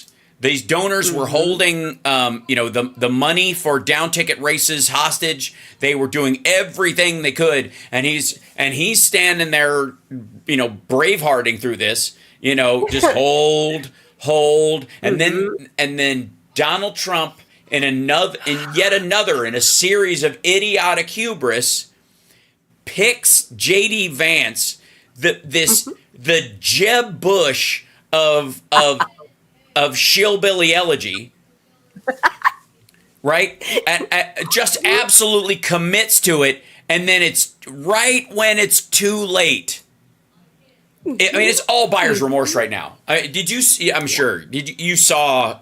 I almost called him Jeb. You saw. You saw. Yeah. The Shillbillies, like first speech, that Middletown, Ohio thing where he went home. Did you see his speech? Yeah, the Diet Mountain Dew speech. Yes. Is that the one? Yeah, the one where he made like sitting in the DMV waiting room appealing by comparison. That speech. Yeah. Yeah, I saw it. I mean, they got to change the name of that town to Crickets. It was Welcome to Crickets, Ohio. There was so much was bad about that. It was just dud after dud. It was cringy and all this stuff. But my favorite part, I have to say, and it's very difficult to choose. It is very difficult to choose. My favorite part is where he couldn't quite remember what street the stores he went to as a kid all the time were on. Right. Because if you're going to tell a story about something that you'll never forget, the first thing you do is forget. Yeah. And it was like while I was watching it, I was like, it was like he went in. He made Zuckerberg seem like human. Like he had this. He was like, I'm localing. This is how we local. I'm a local. Locals say local thing. And you're like, and then he was like, what street's that on or whatever. I'm like, whoa. You don't know? Yeah. Like that even points to his team didn't brief him again. They didn't go over, hey, you want to tell that anecdote or whatever? Just you got to nail it. He didn't even think to do it. He didn't even think to go ask one of the staff, what street's that on? I know I'm going to screw it up. It's been a long time. Nothing wrong with that. There's nothing wrong with that, Yeah. And Jesus. Right. But they don't even see, I mean, they, again, talk about miscalculations. They don't think any of that stuff mattered before. Right. And now it's, we got this thing. This thing's in the bag. They're disarray over there. They're running, an old guy that none of them like. And it doesn't matter if we get this Franken fucker over here. Yeah. It's fine. He doesn't have to be, charismatic. He doesn't have to be genuine. He just has to be better than them. And boy, did they miscalculate on it. Yeah. Well, and that's okay. So what do you? First of all, on our side, we have the only problem we seem to have is a bit of a deep bench on who might be the VP. Do you have any thoughts on that? Do you have a preference? Well, I mean, it is a deep bench, right? What like a terrible problem to have. I have lots of thoughts on this subject, as you probably could imagine. I would love, in a perfect world, a Whitmer Kamala ticket. I would love that. I just don't know that we're there yet. Right. I also think Gretchen has a very important job. I would love a Shapiro Kamala ticket, but I also think he's got a very important job I don't want to risk. Yep. And I like Bashir, but I don't love Bashir's positions on abortion. So that sort of is like one of those things. So I keep coming back to Kelly. Like, I just think, I mean, an astronaut, like, you're going to be like, oh, this campaign's out of this world. I don't know. I'm bad jokes. I'm thinking Tang commercials and stuff. And by the way, I apologize for my voice. I'm just getting over COVID. So I got it from Joe. As we do. You gave it to Joe. How dare you?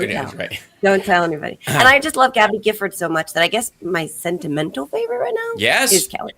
I'm with you. I said right out of the friggin' gate. Now, I famously, people will remember, I called the Biden-Harris ticket a year before. I was like, this is who it's going to be. I said it on my stream. Anybody can go back and check. I said it dozens of times. That's who it's going to be.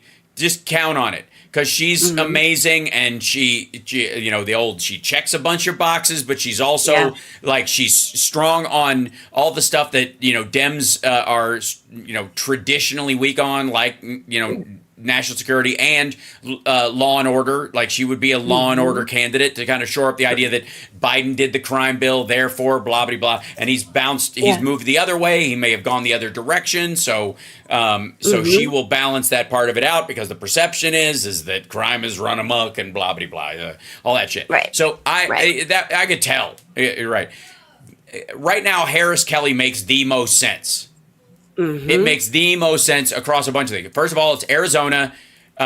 He's in place. They can replace him with somebody that will ride the rest of his term out. They're not going to be a special election because Arizona's not going to lean that direction. So we'll keep the seat.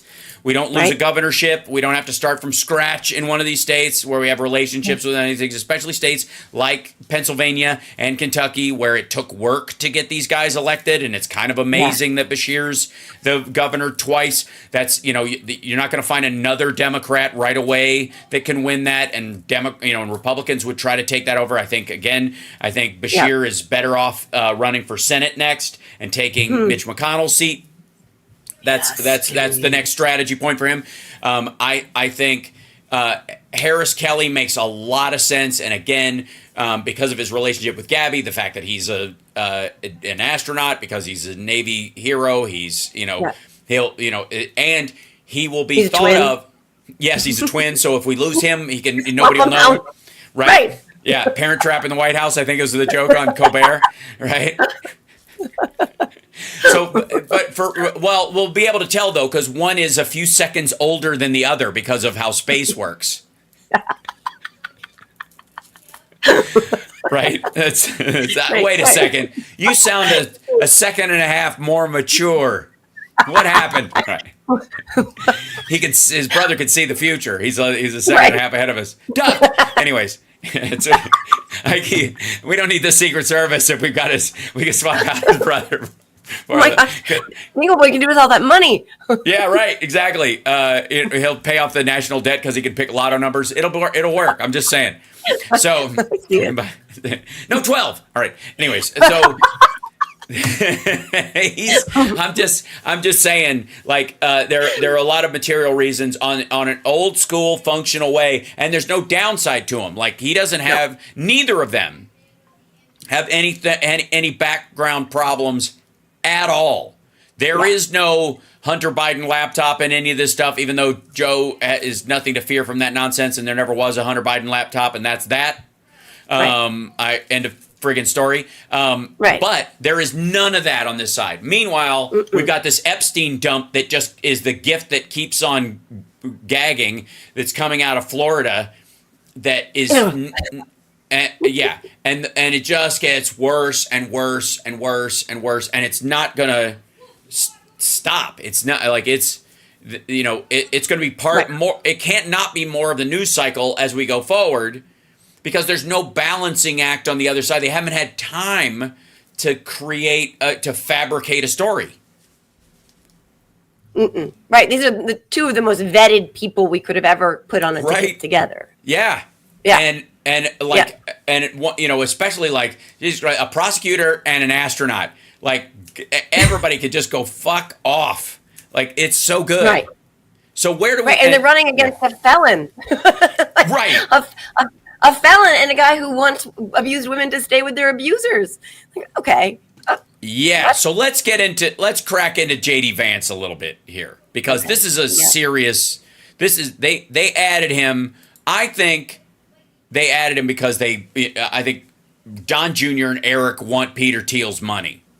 I think they're planning on, a right-wing credit card and a right-wing phone company and a right-wing, they've already got that right-wing loan company anyways. And then they're all going to live with him on his, that oil rig he bought that he declared a country a long time ago, and then realized he has to have a security pact with whatever country he's near, including the United States, and he would never get one. So he just gave up on it because he's an asshole. Yeah.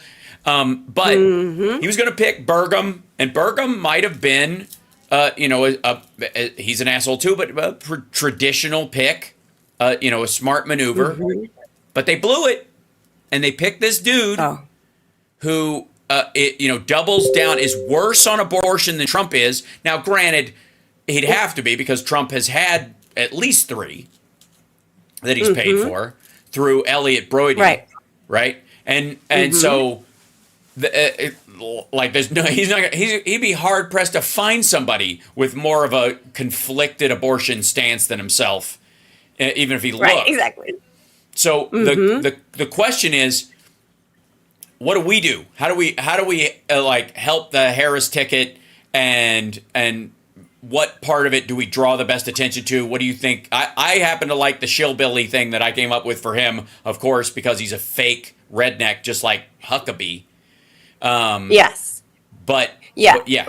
Meanwhile, she's a nepo baby. But yeah, no, I think from my position, I think that the hammering home while running against a ticket with a woman at the top of it, just how anti-woman that entire ticket is between Vance and Trump. Like that comment about, abusive women staying in abusive marriages notwithstanding, he also thinks that, Kamala should be grateful for, I guess, opportunities she's gotten being a woman.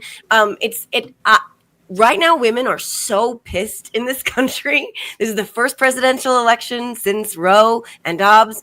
Women are fired up, and JD Vance is massively unpopular with women, and we have a woman running at the top of our ticket. I think we just keep hammering how this is the misogyny ticket, the women-hating ticket, the war on women ticket. He wants to force 10-year-olds to have their rapist baby. You know what I mean? Like, to me, that's what you hit him hardest on. Agreed. I think, the fates sometimes just line up.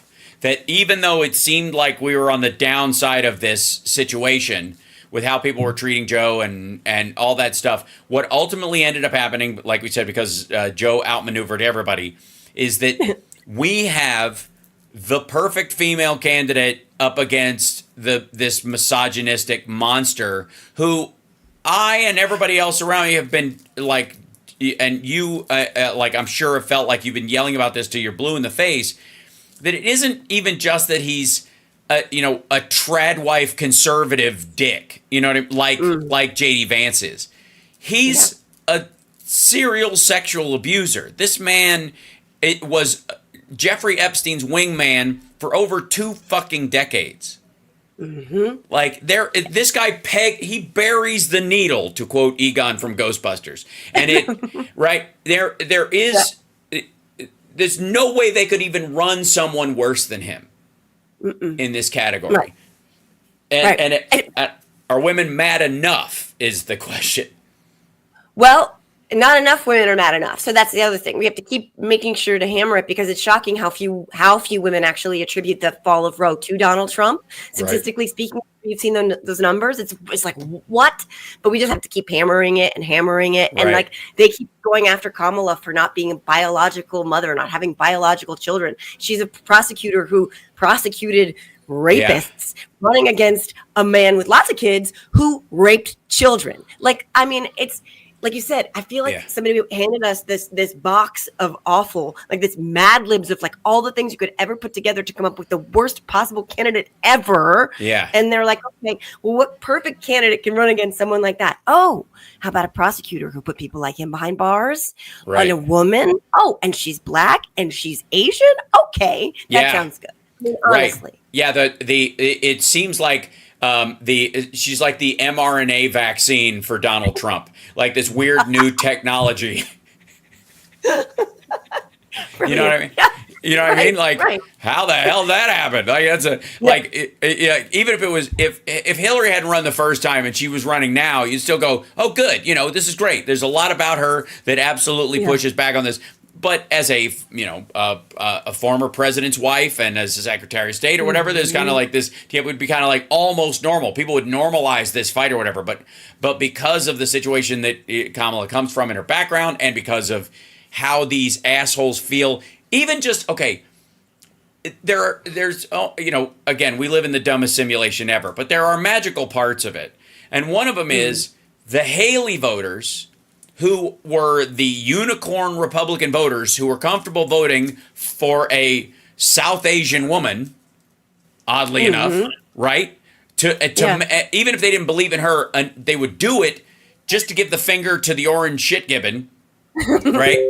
And now they've got, almost an identical racial and gender picture to vote for, and like, that's just weird. Like, the timing of that is so odd. It's so, again, dumbest simulation ever. But some parts of it are charming. They're like, it's almost like a rewrite where they're like, they looked at the ending of the movie and like, nobody's going to buy this. This is bullshit. We're gonna lose an entire crop of people in the Matrix because they're going to go, bullshit, and die in their little goo chambers in the Matrix. So they're like, we got to make this a little more save them, make it feel a little better, whatever. So the Nikki Haley voters now have her, right? And along with that, JD Vance's fucking wife, right, is South Asian. She's Indian. Right, and their side hates her. Right. Yeah, and Nick Fuentes is losing his mind. How'd that happen? I mean, think about it. Like, think about the thread of the needle of how three prominent women of Indian and, in the case of Kamala, also black descent, but just the Indian angle of it, just the chances that all three of them are playing a pivotal role in kind of the prosecution of the case against Donald Trump this time around. And J.D. Vance brought one of them to the dance. Right. As they're holding deportation now signs in mass. Like, what? Right. And she's also, by the way, a constitutional scholar. Like, that woman, she's clerked for, like, I don't know, Alito and some shit. Like, she's genius. Yeah. But then I watched her body language, just as a side note. I watched her body language at the RNC, and when Trump was doing that, like, yes, that's my guy, like, whatever, she did this weird submissive thing where she stepped out of the frame. It was really weird. And it was like, oh, I see you, girl. I get it. And I'm just saying, like, you know, it seemed to me that she was deferring to JD, but whatever. But back to your weird simulation. Also, I would just like to say, not saying that this is what's happening, but also that body language could also be seen, as Libra as I am. I will always look for every possible angle on things. That she very well. There's also I don't want to be in the same frame with my closeted gay husband who is going to get me in trouble in a couple of years, and that this started out just fine, and then it's all gone to shit. Right, and he keeps taking my eyeliner. Well, as a man who wears eyeliner, I just think it's the bad application of it that makes me mad. I just love it. This is the uber masculine ticket, right? Like, girl, you look the guy trashy. who wears cake makeup. The guy who wears eyeliner. I love it. Like, this is Andrew Tate's party. Okay. Right. And Trump with his like white trash prom queen makeup line on his jaw. You know what I'm talking about? Like the girls that do their makeup, they go shunk like that, and then so that's the other, like, is JD Vance's wife going to vote against him? I think is one of the questions, because I know Melania is. Fucking Melania is voting for Kamala. I got news for you, and Trump knows it. That's why in the last one he was like he's doing this, like lean over to peek at. Yeah. He didn't trust her, and he shouldn't. No. She's gonna be picking his nurse, and that lady's gonna look like Ratchet. Like Nurse Ratchet. Like, imagine his new diaper valet comes in and it's Nurse Ratchet. Yeah. That's she's just a truck with a big Frau Brugge mole on her face or whatever. And he's like, and he's like the whatever Robert the Bruce in Braveheart, where he's just rotten at this point, so he can't speak, and he's just like, so the only way he can object. Just to give him a sponge bath, but she has to be naked too.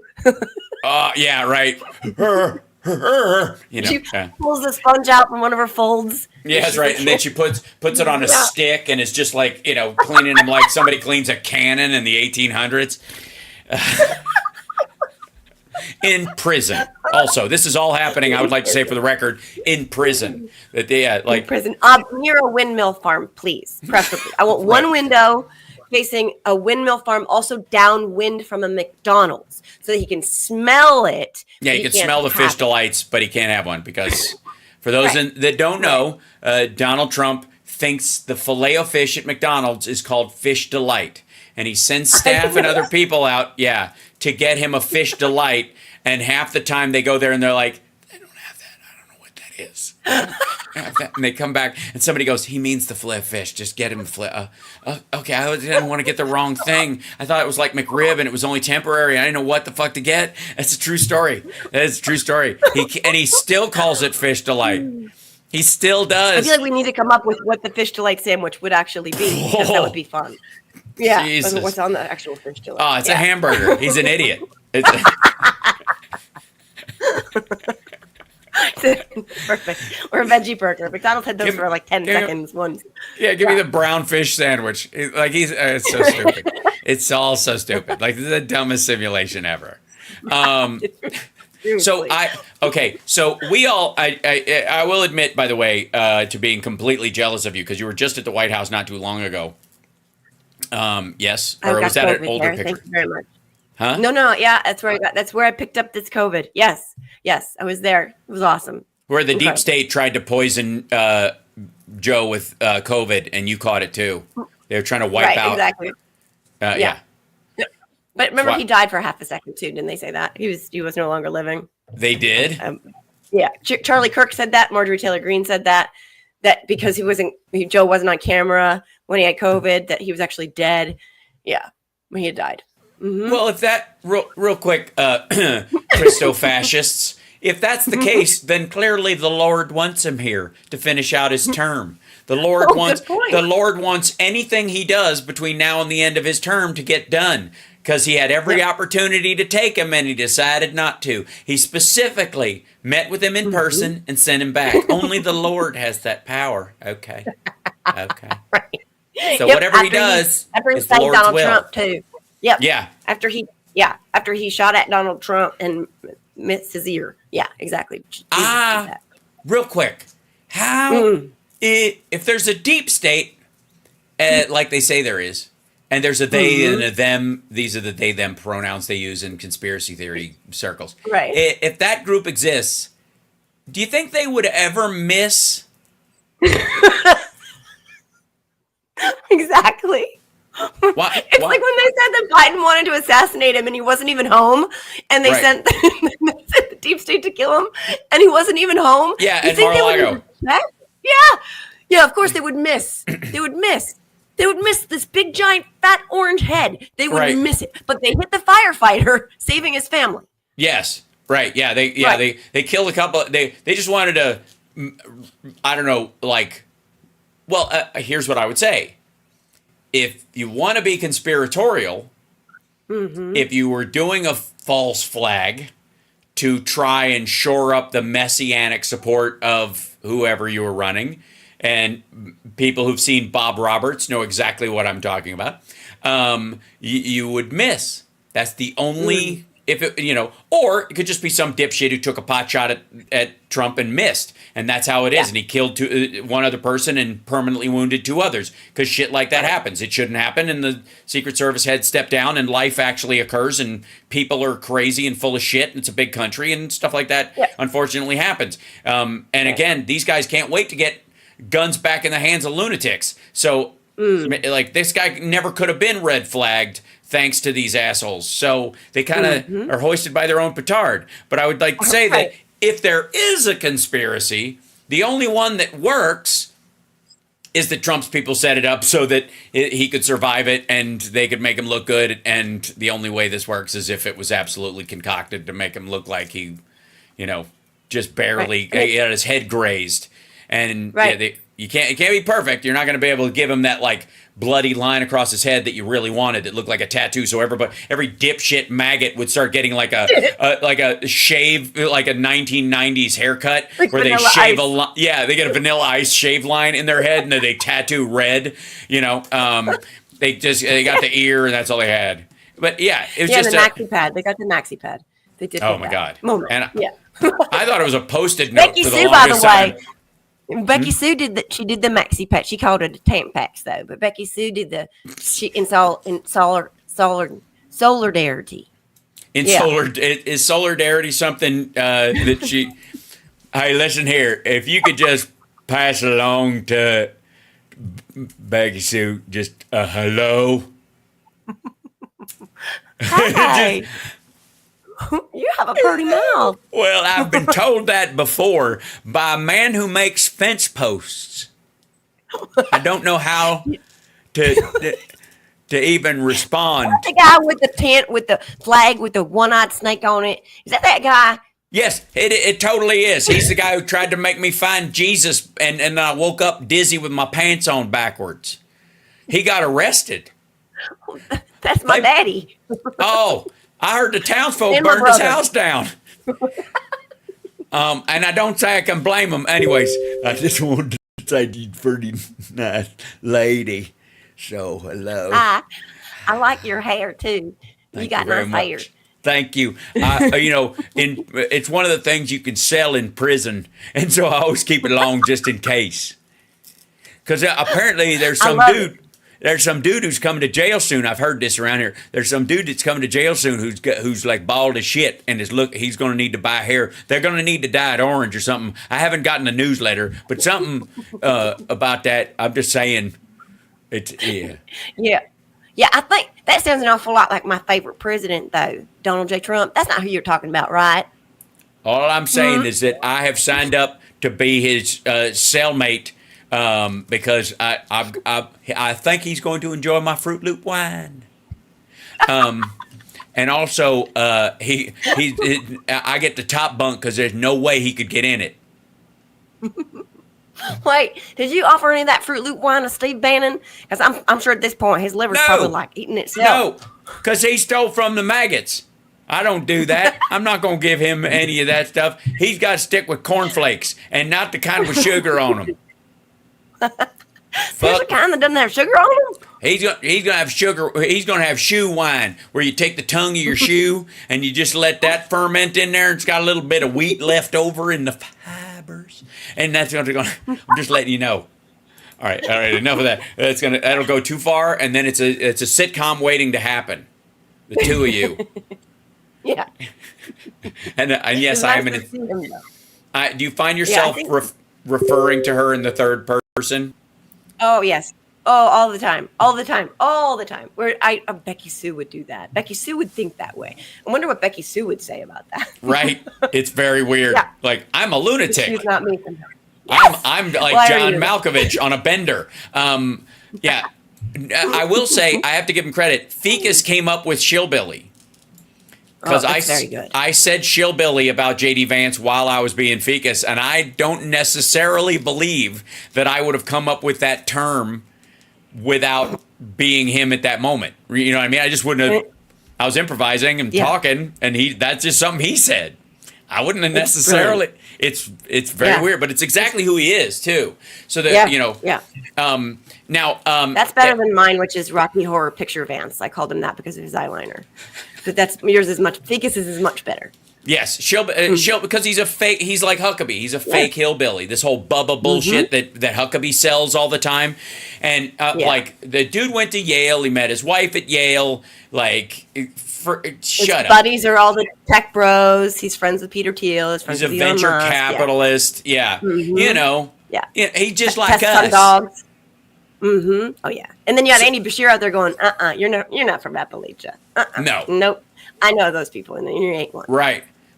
So, real quick, by the way, everybody, I'm sure, already follows you at Jojo from Jerz, run together on, and it's the same on Threads and Insta and Shitter.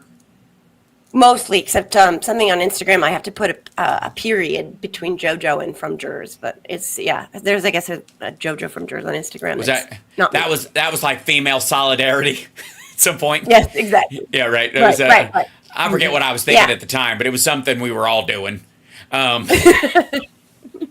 So, so again, I think we agree on, and I want to thank you for coming on. And sorry about the hang up at the top. And you're welcome anytime. Please come back. I know Ficus would love to have you at any given time. And when you say have you though, what do you mean by that? Have you as a guest in our home? I don't know what's wrong with you. You have been hanging around with these terrible people too much. Well, I was a stripper. My name was Cinnamon with an S. That's a true story. That is a true story. Cinnamon. All right. Okay. My stepsister stole my identity, but that's short. I'll tell you that story another time. I have you. somebody at my door here, Ficus. I don't know what's happening. My hound is losing it. Well, I would follow. Listen, he knows what's up. He can smell evil. So clearly, some Trump Vance merch has just shown up via Amazon.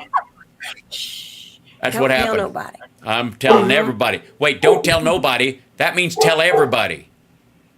Right. In the meantime, I'm gonna go. I'm gonna go run my dog over like cat turd. All right.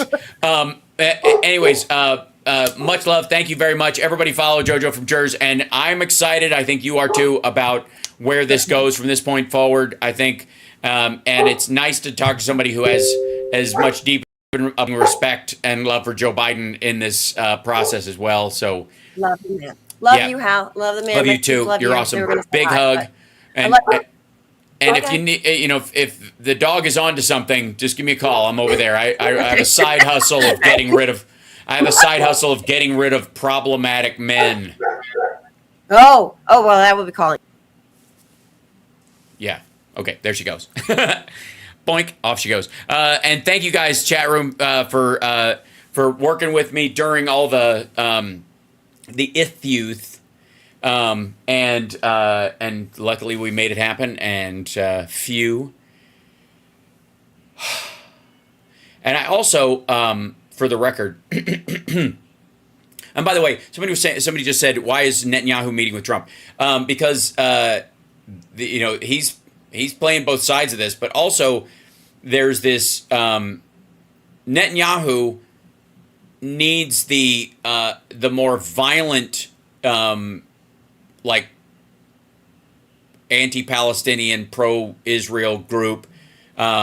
Basically, the maggots, think of the maggots as the Likud party in the United States. And so it doesn't matter if Donald Trump's not going to be president again. Netanyahu's got to meet with him and kiss the ring so that those people continue to support what Netanyahu wants to do. And ultimately, again, a big part of the story is the fact that Donald Trump would allow Netanyahu to do whatever the fuck he wants. He'd be completely off the leash. Doesn't the meeting violate the Hatch Act? No, not if they don't discuss policy. And he could absolutely say what he wants to do while he's in office. The Hatch Act part of it, and why it's a problem, is, well, it really is about Reagan and the Iranians. Is Donald Trump making promises to him that cause Netanyahu to act differently to undermine the Democratic ticket? If that's what's happening, that's the issue. Now, Netanyahu, curiously enough, will be more on the up and up about the conversation than, say, Trump and Orban, for example. And the idea that, as Joe Biden would say, the idea that Mar-a-Lago isn't bugged as fuck right now because the man is on trial for stealing classified documents is absurd. Let me tell you something. The FBI would be dropping the ball immensely if they did not, and by the way, according to the Supreme Court and Donald Trump himself, Joe Biden can absolutely do it. What is it? Illegal? If the president does it, then it is not illegal. All right, that's the belief system right now. So I don't know. Kiss my ass. There is and again, they don't even have to plant listening devices in there. They can just hijack them because Trump has them all over the place. So that's another story for another time. But I don't trust BB either. But what I would say is he's going to be he knows Trump can't promise him anything. But he's got to keep your friends close and your enemies closer. It's hard to decide at that proximity which one is which, right? So Donald Trump is a national security threat. And even if they're tiptoeing around it, members of the FBI have to be taking that seriously. How Temu ads are popping up on your feed. Oy, I'm sorry about that. He views Trump as a friend, but also let me tell you, Hatch Act. Let's take, if we can. I'm gonna leave you with this, and then I'll see you this afternoon because we have plenty of stuff to cover. Take all the things you're like, this violates the Hatch Act. This is him operating a shadow government. This is all that stuff, which is legitimate if it's anybody. Thank you for having that thought. I'm glad you are concerned about those things, and I'm glad that it matters to you, right? Okay, cool. Then, yes, and the little connect, yep. Then I would like to remind you that this is Donald Trump we're talking about. And the same Donald Trump we have been seeing is the same one that Netanyahu is sitting across from, and that J.D. Vance had to put his hand on his arm when he was talking during his interview with Jesse Waters. Remember? Which we're going to cover today. We'll do the, I think I can get the whole interview. Which, I mean, it looks like an intervention. That's that guy, not Republican person who is authoritarian, who wants to, likes, dictate, all the stuff we know about Trump in the abstract.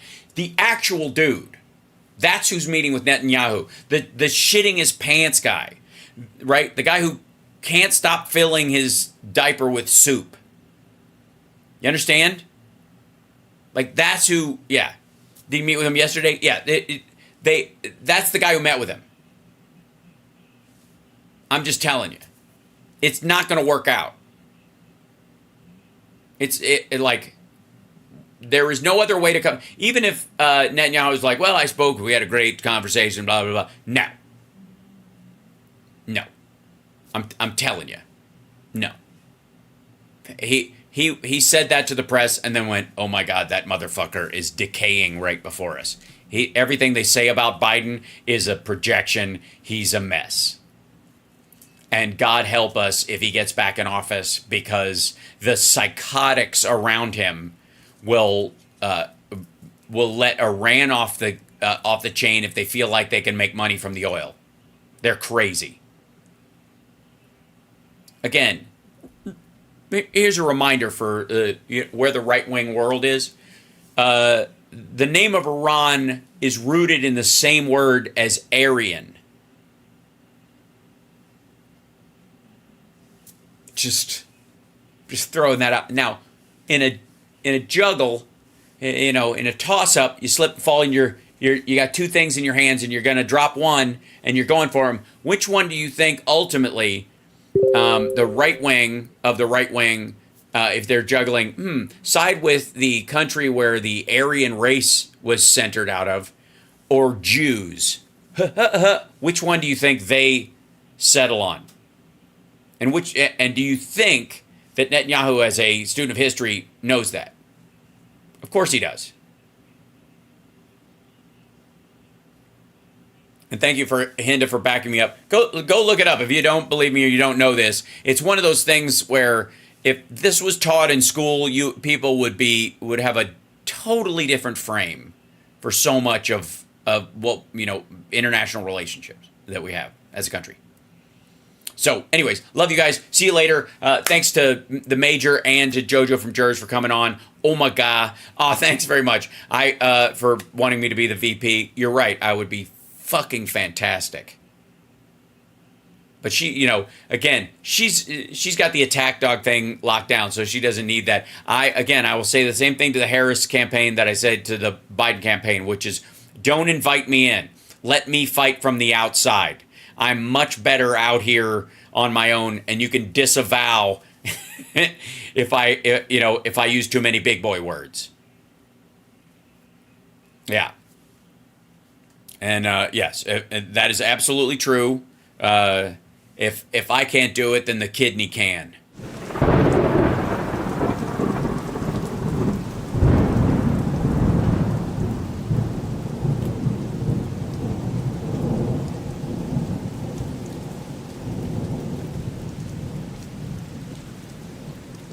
The kidney has a very special place in the heart. Right. Yes, that is true. Anyways, I will see you guys later. Hold on one second. Take care of yourselves and take care of somebody else. And I'm going to go nap because I slept all of an hour and 10 minutes last night. Yeah, for real. And sorry about the Temu ads. I'll fix that stuff for the next feed. It should be fixed. It should be fine. I'm sorry about the ad part. I just had to throw some switches and get YouTube flying this morning, and that was the price.